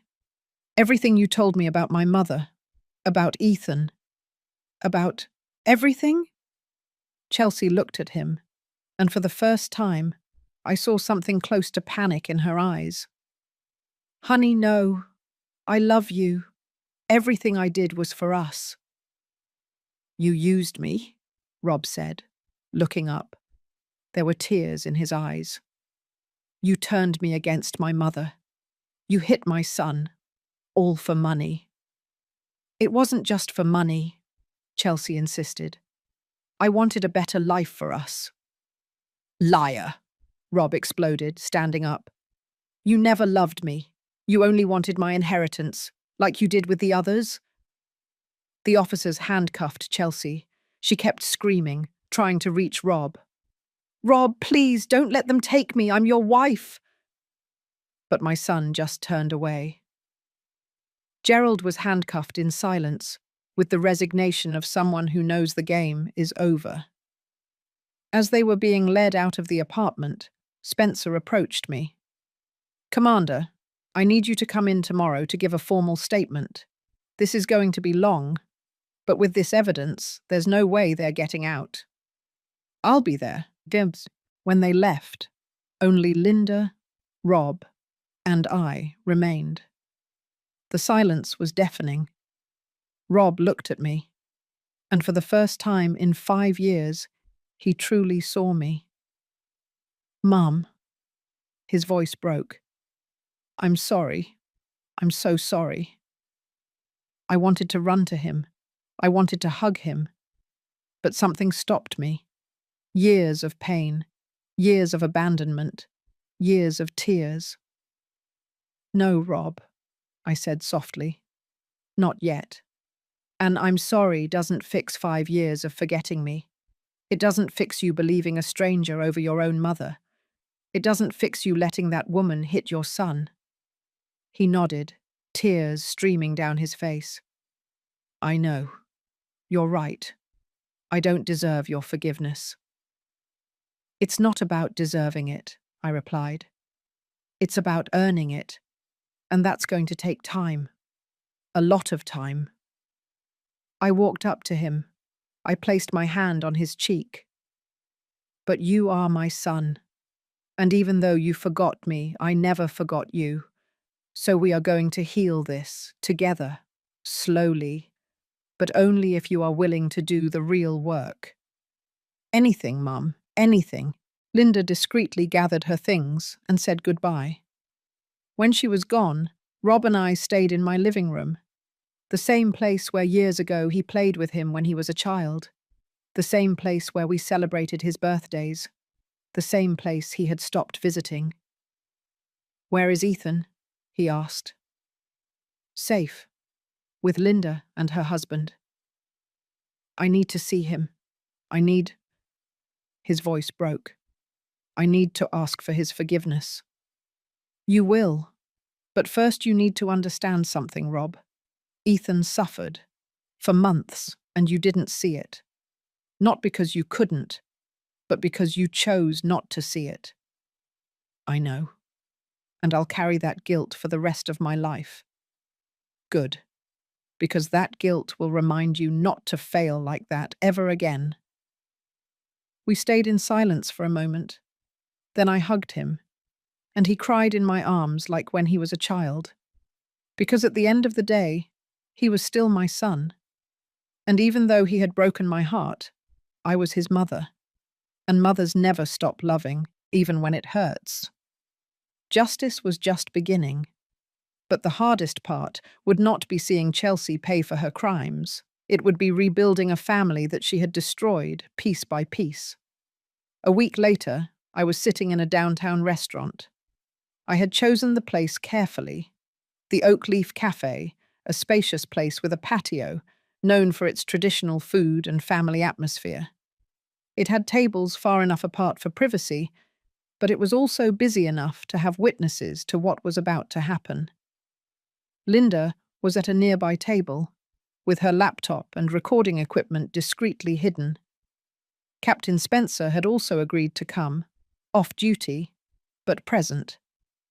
And I had invited a notary, Councillor Rodriguez, a man in his 60s who had worked with me on several cases when I was on active duty. He was someone I trusted completely, but the most important invitation I had made 3 days earlier, when I called Rob. "I need you to come to a meeting," I told him. "Bring Chelsea." "Mum, she's under house arrest. Gerald managed to get her bail while they await trial." "I know. That's why I need her to come. Tell her I have a proposal, that I want to resolve this without going to trial." "Are you serious?" "Completely. 3 p.m., Saturday. The Oak Leaf Cafe. You, her, and me. To talk like adults." Rob hesitated. "I don't know if that's a good idea, Mum." "Trust me, son. Just one more time." And he agreed. Now, sitting at that round table under the shade of a cherry tree, I waited. I had ordered a pitcher of iced tea and a plate of donuts. My hands were steady, my breathing controlled. But inside, my heart was beating like a war drum. They arrived at 3:05. Rob was wearing a white shirt and jeans, deep dark circles marking his face. He had lost weight in the last week. Chelsea walked beside him with her head held high, dressed in a black business suit and dark sunglasses. She wore an electronic ankle monitor, barely visible under her pants. They sat across from me. Chelsea took off her glasses and looked at me with a mixture of hatred and curiosity. "Here we are, Eleanor. You said you had a proposal." "That's right," I replied calmly. "But before we get to that, there are people I want you to meet." I signaled. Spencer approached our table, followed by Councillor Rodriguez. Chelsea immediately tensed. "What is this?" she asked. "This is a meeting to clarify things once and for all," I said. "Captain Spencer, Councillor Rodriguez, please take a seat." They sat down. Rob looked confused from one to the other. Chelsea's fists were clenched on the table. "Chelsea Brooks," I began. Or should I say, Vanessa Jimenez Ruiz. "In the last 2 weeks, we have investigated every aspect of your life, and we have found fascinating things." "I don't know what you're talking about." "I think you do know, but let me refresh your memory." I took a tablet from my bag. I turned it on and placed a photo on the table. It was of Richard Miller, Chelsea's first husband. Richard Miller, 60 years old when he died. Sudden heart attack. You inherited $2,800,000. That was years ago. And it was completely legal. Legal, yes, but suspicious, especially when we reviewed the medical records. Richard never had heart problems before marrying you. But during the 2 years of marriage, he visited the doctor 6 times, complaining of dizziness, nausea, weakness, symptoms consistent with digitalis poisoning. Rob turned pale. "Poisoning?" "Digitalis is a substance extracted from foxglove plants," Spencer explained. "In small, constant doses, it causes symptoms that look like natural heart problems. In sufficiently high doses, it causes a fatal heart attack." "That's ridiculous," Chelsea said, but her voice trembled slightly. "You don't have proof of that." "You're right. We don't. Richard was cremated, but we have his daughter, Patricia Miller, who finally agreed to talk to us." I signaled again. Linda pressed something on her laptop. From the restaurant speakers, an audio recording began to play. It was the voice of a middle-aged woman. "I always knew Chelsea killed my father. He was a healthy man until he married her. He started getting sick little by little. Loss of appetite, confusion, extreme fatigue. We begged him to go to the doctor to get a full checkup. But Chelsea always said he was fine, that it was just stress. One night he simply dropped dead in the living room. She cried at the funeral, but I saw her counting the money when she sold my father's house a week later." Chelsea stood up abruptly. "That bitch always hated me. She was jealous because her father loved me more than her." "Sit down," I said in a firm voice, "because I'm not done yet." I changed the photo on the tablet. Now Franklin Adams appeared. Franklin Adams, 58 years old. He fell down the stairs of his house. He died 3 weeks later. $3,200,000 inheritance. The security cameras were conveniently broken that night. "It was an accident," Chelsea insisted. "A very convenient accident, especially considering that Franklin had updated his will a week before, leaving you everything. And especially suspicious when we spoke with his personal doctor, who told us that Franklin was considering divorcing you because he had discovered suspicious transfers from his bank account." Rob looked at me. "Is that true?" "Completely, Pierre," Spencer replied. We have bank statements showing transfers of $150,000 over 3 months from Franklin's account to a Cayman Islands account, an account shared by Chelsea and Gerald Hayes. Chelsea was now livid. Those are lies. They're not, I interrupted her. And then there's Joseph Vega and his son Paul.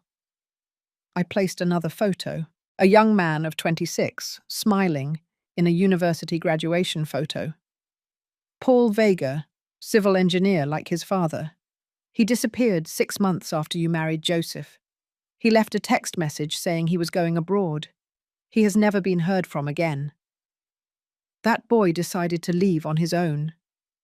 He didn't, I said firmly, because we found Paul.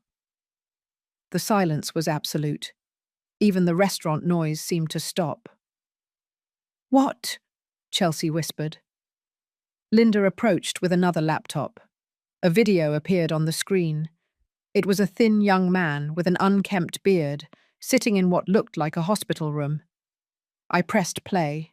The young man in the video began to speak.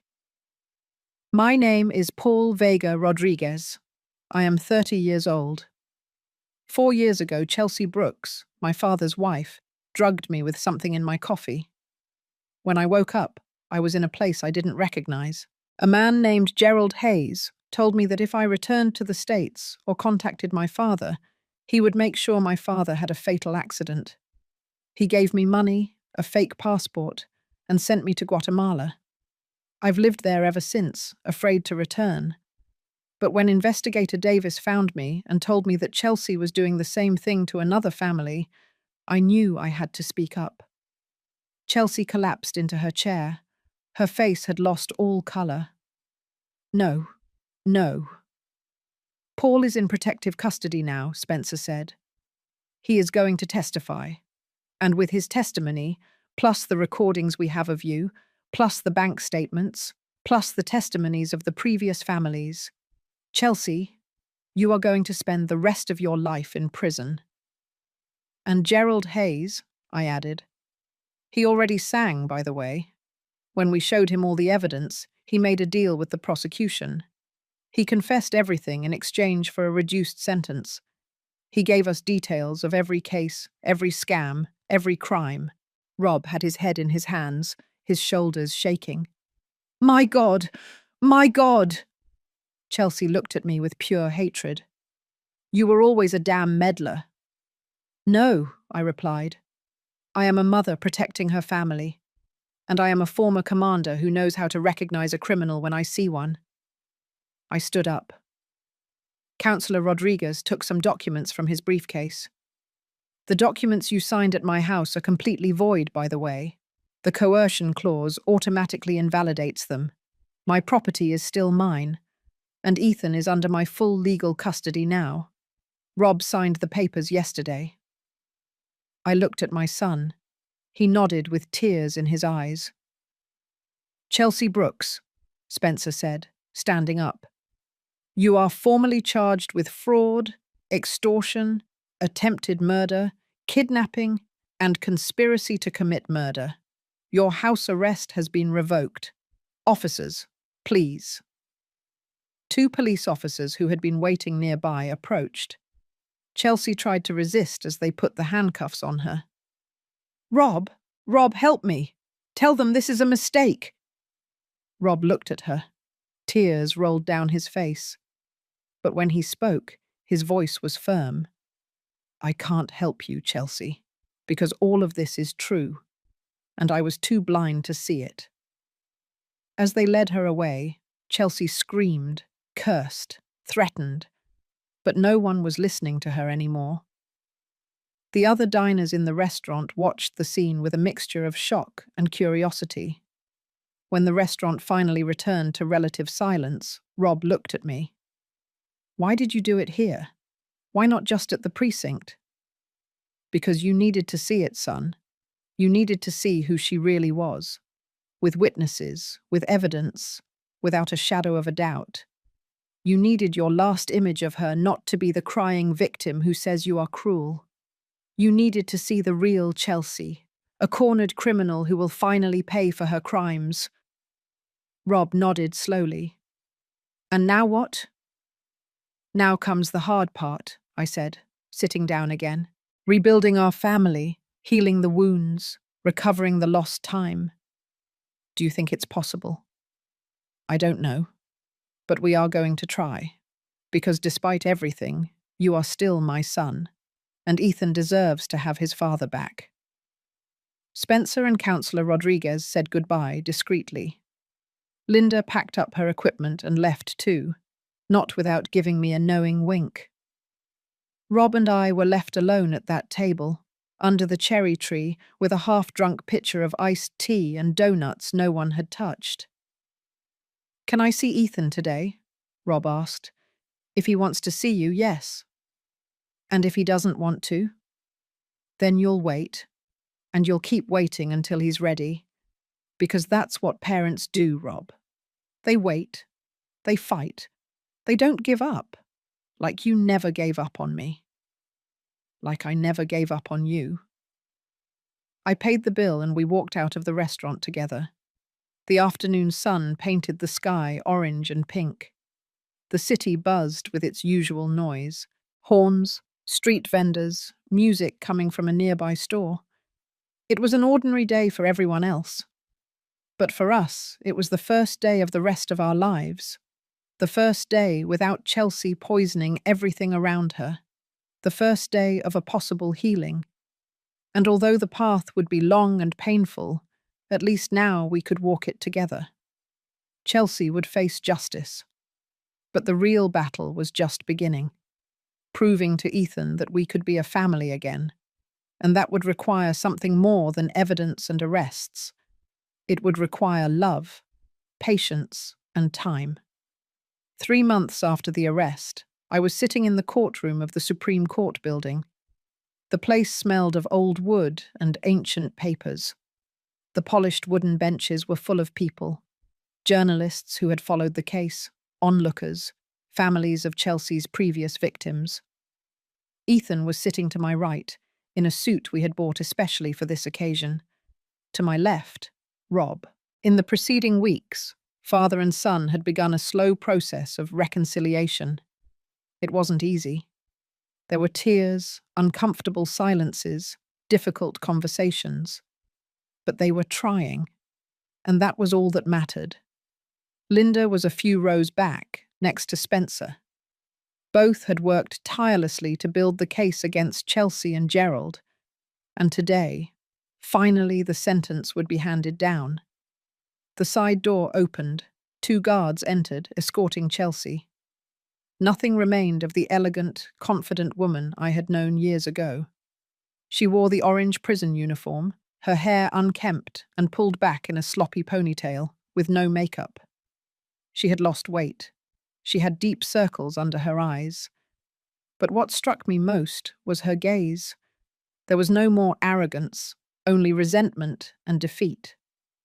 Behind her entered Gerald Hayes, also in a prison uniform. He kept his gaze lowered, as if the weight of his crimes had finally broken him. "All rise," the clerk announced. Presiding over this hearing, the Honourable Judge Martha Sullivan. We stood up.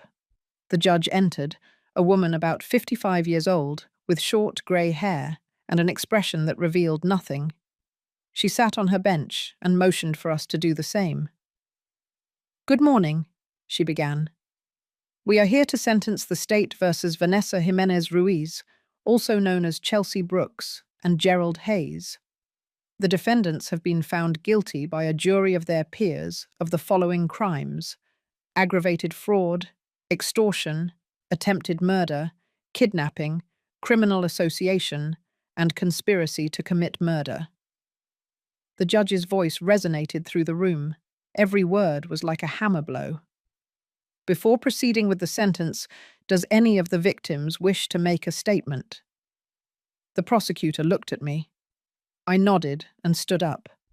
I had prepared this for weeks. I had written and rewritten my words, but when I finally spoke, it was from the heart. "Your Honour, my name is Eleanor Stone.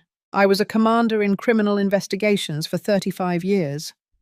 In that time, I saw many criminals, but none like Vanessa Jimenez. I looked directly at Chelsea. She held my gaze with pure hatred.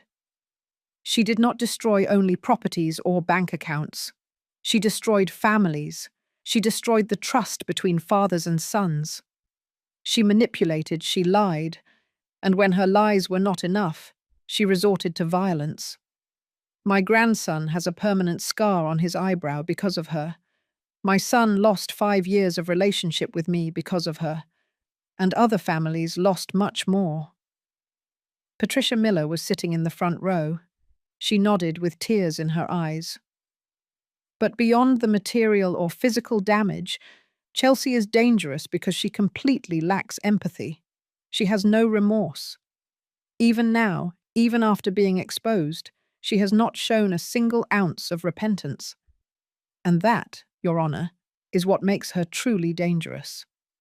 I sat down. The judge nodded. Anyone else? Paul Vega stood up. It was the first time I had seen him in person. He looked healthier than in the video, but there were still shadows in his eyes. Your Honour, Vanessa Jimenez stole 4 years of my life. She took me away from my father, who died without ever seeing me again. He died thinking I had abandoned him. I never got to tell him the truth. I never got to say goodbye. And that is something I will carry for the rest of my life. His voice broke. He quickly sat down, covering his face with his hands. Patricia Miller also spoke, recounting how Chelsea had destroyed her father's memory. There were 2 more people, relatives of Franklin Adams, who spoke of the pain and confusion caused by his death. Finally, the judge looked at Chelsea. Does the defendant wish to say anything before the sentence is delivered? Chelsea slowly stood up. For a moment, I thought she was going to say something genuine, something human. But when she spoke, it was with the same coldness as always. All of this is a farce. I am the victim of a conspiracy by resentful people who cannot accept that their relatives loved me more than them. I did nothing wrong, and someday the truth will come out. She sat down. The judge looked at her with an expression that could have frozen hell. Ms. Jimenez, in my 25 years as a judge, I have seen many criminals. Some show repentance. Others at least have the decency to remain silent. But you continue to believe you are the victim, and that tells me you have learned absolutely nothing. The judge opened a folder and began to read. Vanessa Jimenez Ruiz, for the crimes of aggravated fraud in 3 cases, is sentenced to 12 years in prison. For aggravated extortion, an additional 6 years. For attempted murder in the case of Richard Miller, based on circumstantial but substantial evidence, 15 years. For kidnapping in the case of Paul Vega, 20 years. For criminal association, 5 years. The sentences will be served consecutively, not concurrently. Total, 58 years in prison. A murmur went through the room. Chelsea had turned pale. In addition, she is ordered to pay full restitution to all victims. All assets acquired through fraud will be confiscated and returned to their rightful owners or heirs. The judge looked at Gerald. Gerald Hayes, by virtue of his cooperation with the prosecution and his complete confession, and considering that his involvement was mainly as a legal facilitator without directly engaging in violent acts, is sentenced to 25 years in prison. His license to practice law is permanently revoked. He must also pay full restitution. Gerald nodded without expression. He had accepted his fate weeks ago.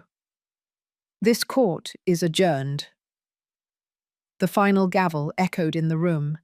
The guards led Chelsea and Gerald away. She turned around one last time, looking for Rob with her eyes. But my son wasn't even looking at her. He had his arm around Ethan, hugging him. Outside the courthouse, journalists surrounded us. I made a brief statement that I had prepared with Linda. Justice has been served today, not only for my family, but for all the families that Vanessa Jimenez destroyed. I hope this sentence sends a clear message. No one is above the law, and manipulation, fraud, and violence always have consequences. I didn't answer questions. I simply walked away with Ethan and Rob.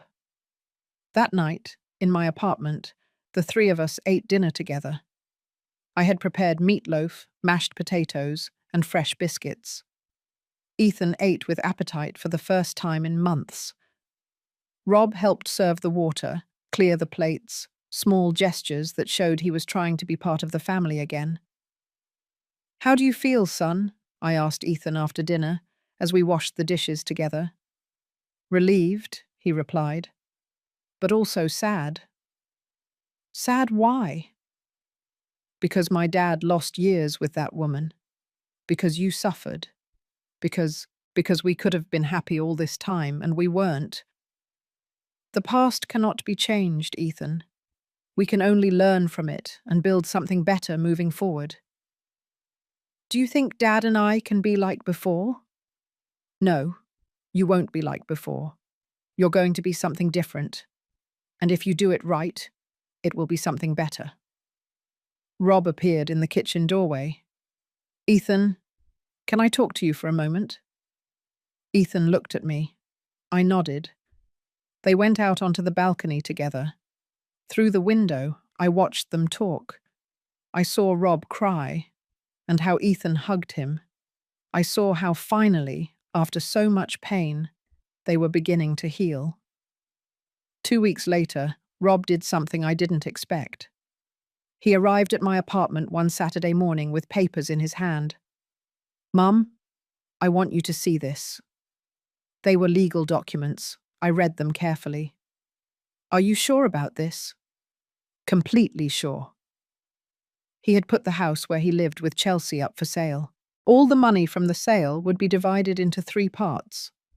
One for me, one for Ethan, and one for a compensation fund for the families of Chelsea's victims. "That house is full of bad memories," he said. "Every room reminds me how blind I was. I can't live there anymore. I'm going to look for a smaller apartment, closer to here, so I can be near you all." "And Ethan?" "Ethan will continue to live with you while he finishes high school if you agree. But I'm going to be present. I'll take him to school, go to his soccer games, help him with his homework. I'm going to be the father I should have been all along." I hugged him. My son, finally back. A month later, I received a letter. It was from the prison. The sender was Vanessa Jimenez. I hesitated to open it. Linda, who was visiting me that day, said, "You don't have to read it if you don't want to, Commander." But something made me open it anyway. The letter was brief. "Eleanor, you won. Congratulations. You destroyed my life just as I tried to destroy yours. I guess that makes you feel powerful. But I want you to know something. I don't regret anything. Every decision I made was because this world doesn't give anything to women like me. I had to take what I wanted. And I would do it again. You're going to die someday, old lady. And when you do, I'll still be here, remembering how I defeated you for 5 years, how I pushed your son away from you, how I made him doubt you. Those 5 years are mine, and no one can take them from me. May you rot, Vanessa." Linda read the letter over my shoulder. "She's a psychopath until the very end." "Yes," I replied. "She is." But instead of getting angry, I felt something different. Pity. Pity for a woman so broken inside that she never knew real love, who only understood the world in terms of winning and losing, taking and destroying. I tore the letter into pieces and threw it in the trash. "She can keep those 5 years," I told Linda, "because I have the rest of my life with my family, and that's something all her hatred can never touch." That night, Rob, Ethan, and I ate dinner together again. This time, Ethan brought his guitar and played songs he had learned at school. Rob and I sang off-key, laughing at ourselves. At one point, while Ethan played a song his mother had taught him, I looked around my small living room. The old furniture, the photos on the walls, the smell of coffee and cinnamon. And I realized something. Chelsea never had real power over me. Because power is not in money, or in property, or in manipulating others.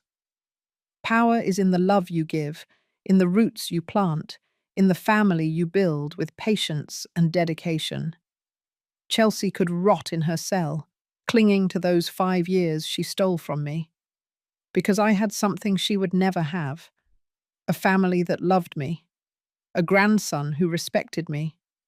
A son who had finally come home. And that, without a doubt, was the true victory. But the story does not end with revenge or punishment. It ends with something much more powerful. Forgiveness, reconstruction, and proof that love can always heal even the deepest wounds. Part 10. The Legacy of a Commander. 6 months after the sentencing, I woke up with the sun streaming through my bedroom window. It was a Saturday in May, and the city smelled of recent rain and bougainvillea flowers. I stayed in bed for a moment, listening to the sounds of my apartment. From the kitchen came the clatter of dishes. Someone was making breakfast. I heard laughter, a deep voice and a younger one exchanging jokes. I smiled. I slowly got up, putting on my worn robe and slippers. When I reached the kitchen, I found a scene that a year ago would have seemed impossible. Rob was at the stove, making scrambled eggs. Ethan was setting the table, humming a song that was playing on the radio.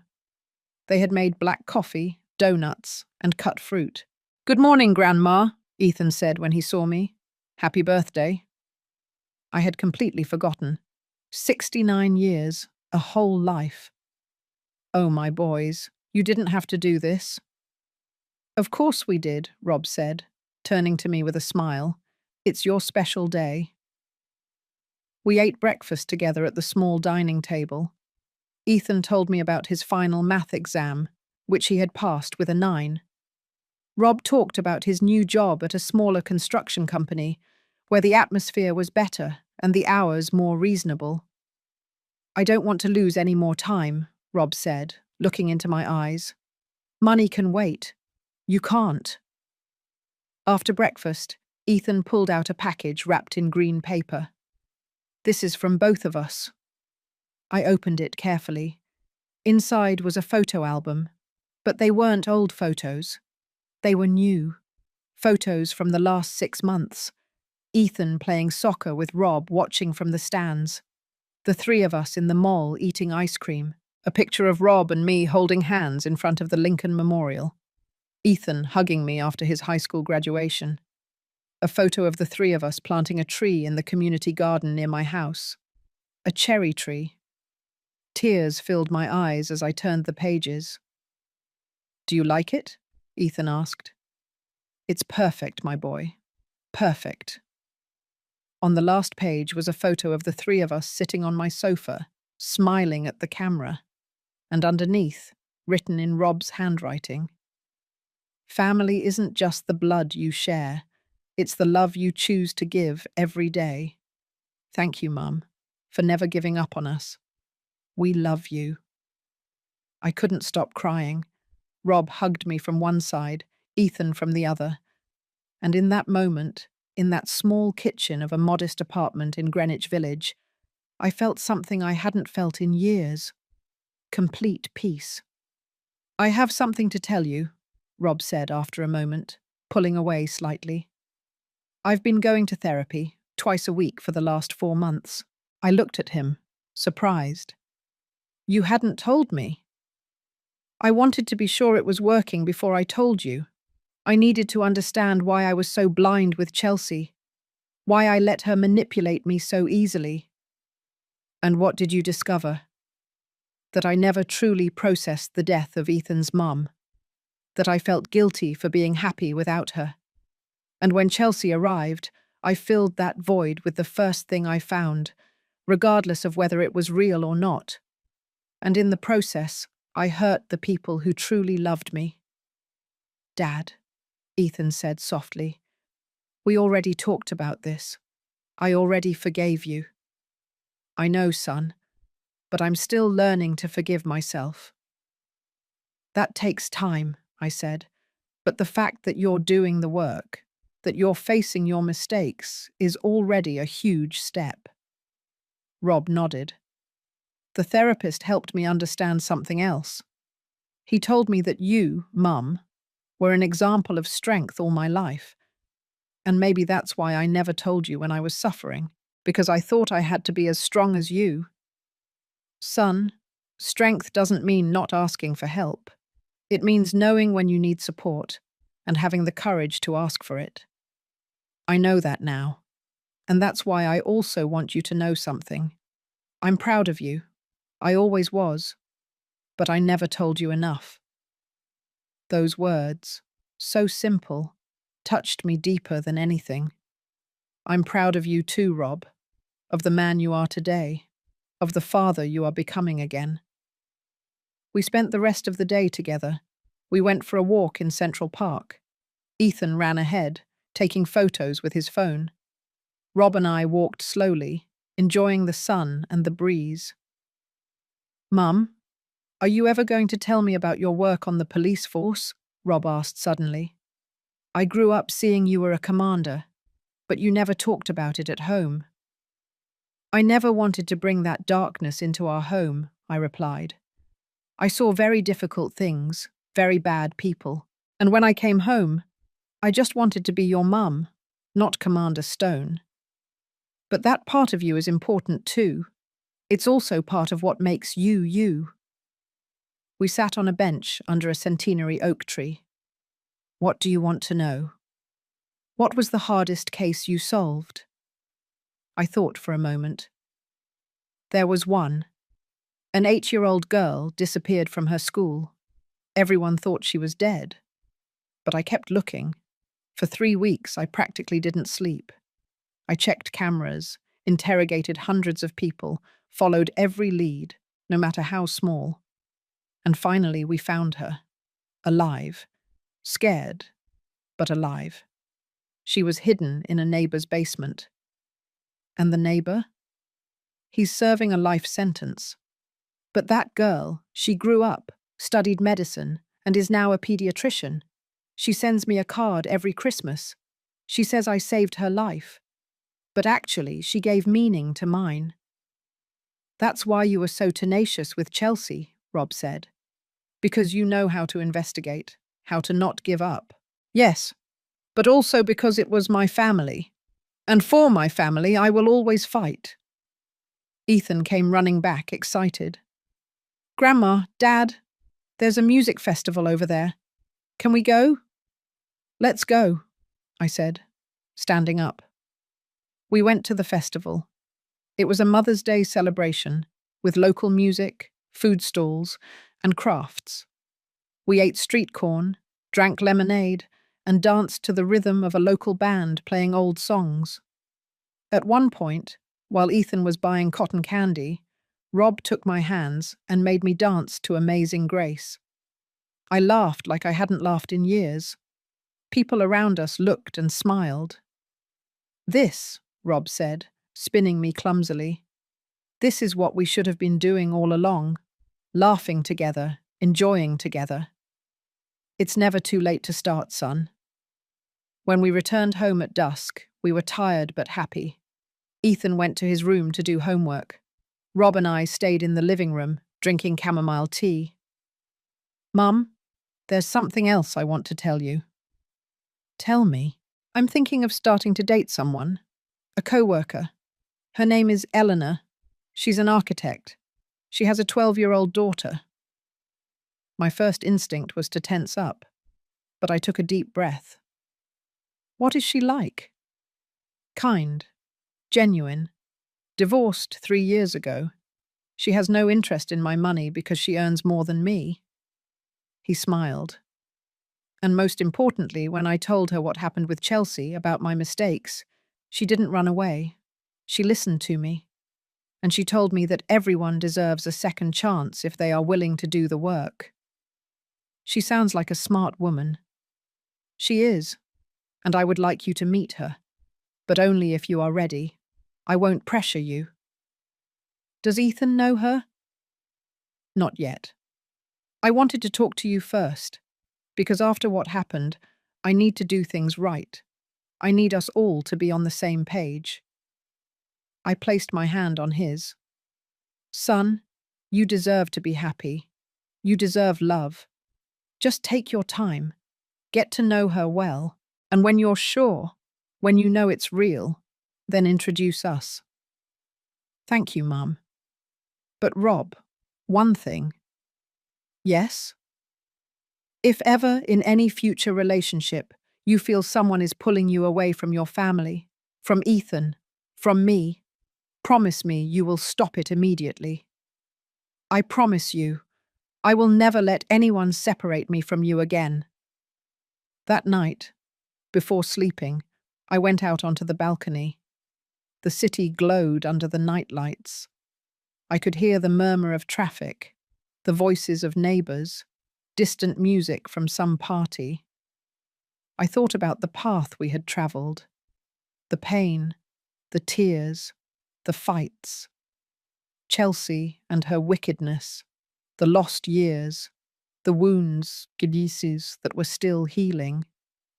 But I also thought about what we had gained, the shared dinners, the laughter, the hugs, the second chances.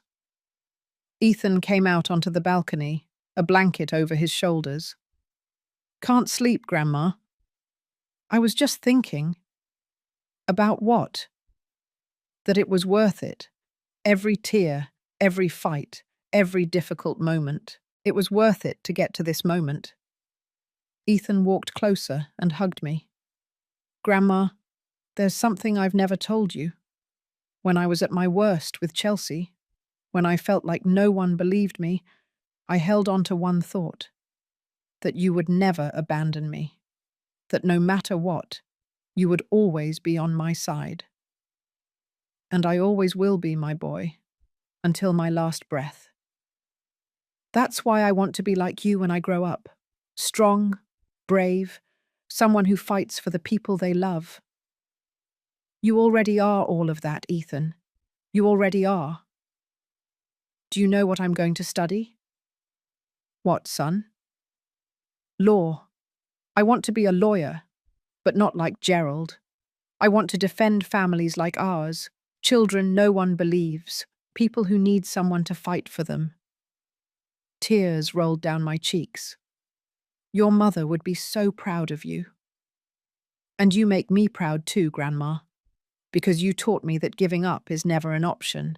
We stayed there, embracing under the stars, on that small balcony of a modest apartment in New York City. And at that moment, I understood something profound. Wealth is not measured in property or bank accounts. It is measured in shared moments, in hands that hold, in stories that are told from generation to generation. Chelsea had spent her life accumulating money that never brought her happiness, dying alone in a cell, with no one who truly loved her. I, on the other hand, had a grandson who wanted to be like me, a son who had come home, an imperfect but real family, and that was all the treasure I needed. 2 years later, I was sitting in the community garden, under the cherry tree we had planted. It was spring, and the tree had bloomed for the first time. Pink flowers covered the branches, swaying in the gentle breeze. Ethan was in his first year of law at Georgetown University. Rob had married Eleanor 6 months earlier, in a small, intimate ceremony.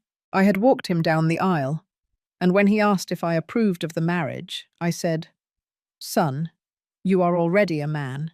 You no longer need my approval, but you have my blessing, because I see how Eleanor looks at you, and I see how you look at her, and that is real love." They now lived nearby, just 10 minutes from my apartment. I saw them several times a week. Eleanor's daughter, Sophia, had become very close to Ethan. The four of them often came to dinner with me on Sundays. It was a new family, different, but beautiful in its imperfection. Linda sat next to me on the garden bench. "What are you thinking about, Commander?" "That life comes full circle, and the scars it leaves make us stronger." "Do you ever regret how you handled the whole situation with Chelsea?" "No. I did what I had to do to protect my family, and I would do it again without hesitation." "Do you know that Paul Vega just got married?" "He sent me an invitation. He was finally able to rebuild his life. I'm glad. He deserves to be happy after everything he went through." Linda took out her phone and showed me a photo. It was of Paul's wedding. He looked radiant, surrounded by family and friends. "And this will also interest you. Patricia Miller opened a foundation to help victims of family fraud. It's named after you, Commander, the Eleanor Stone Foundation for Family Protection." "What? Why did she do that?" "Because you restored her faith in justice. Because you proved that the truth always wins if you fight hard enough for it." I didn't know what to say. I could only smile. Ethan came running to the garden, a letter in his hand. "Grandma, look at this." It was a letter from the university. He had been selected for a human rights exchange program. "I'm so proud of you, my son. None of this would have been possible without you. You taught me that justice is worth fighting for." Rob and Eleanor arrived shortly after with a picnic basket. We had a picnic under the cherry tree. We laughed, ate, and told stories. At one point, while everyone was talking animatedly, I looked around. At my family. At the people I had fought so hard to protect and bring together. And I thought about Chelsea, serving her 58-year sentence in a cold cell. Alone. Bitter. With no one to visit her. I felt no joy in her suffering. I only felt pity, because she never understood something fundamental. The true power is not in how much you can take from others. It is in how much you are willing to give for love. And I had given everything. My time, my energy, my tears, my heart.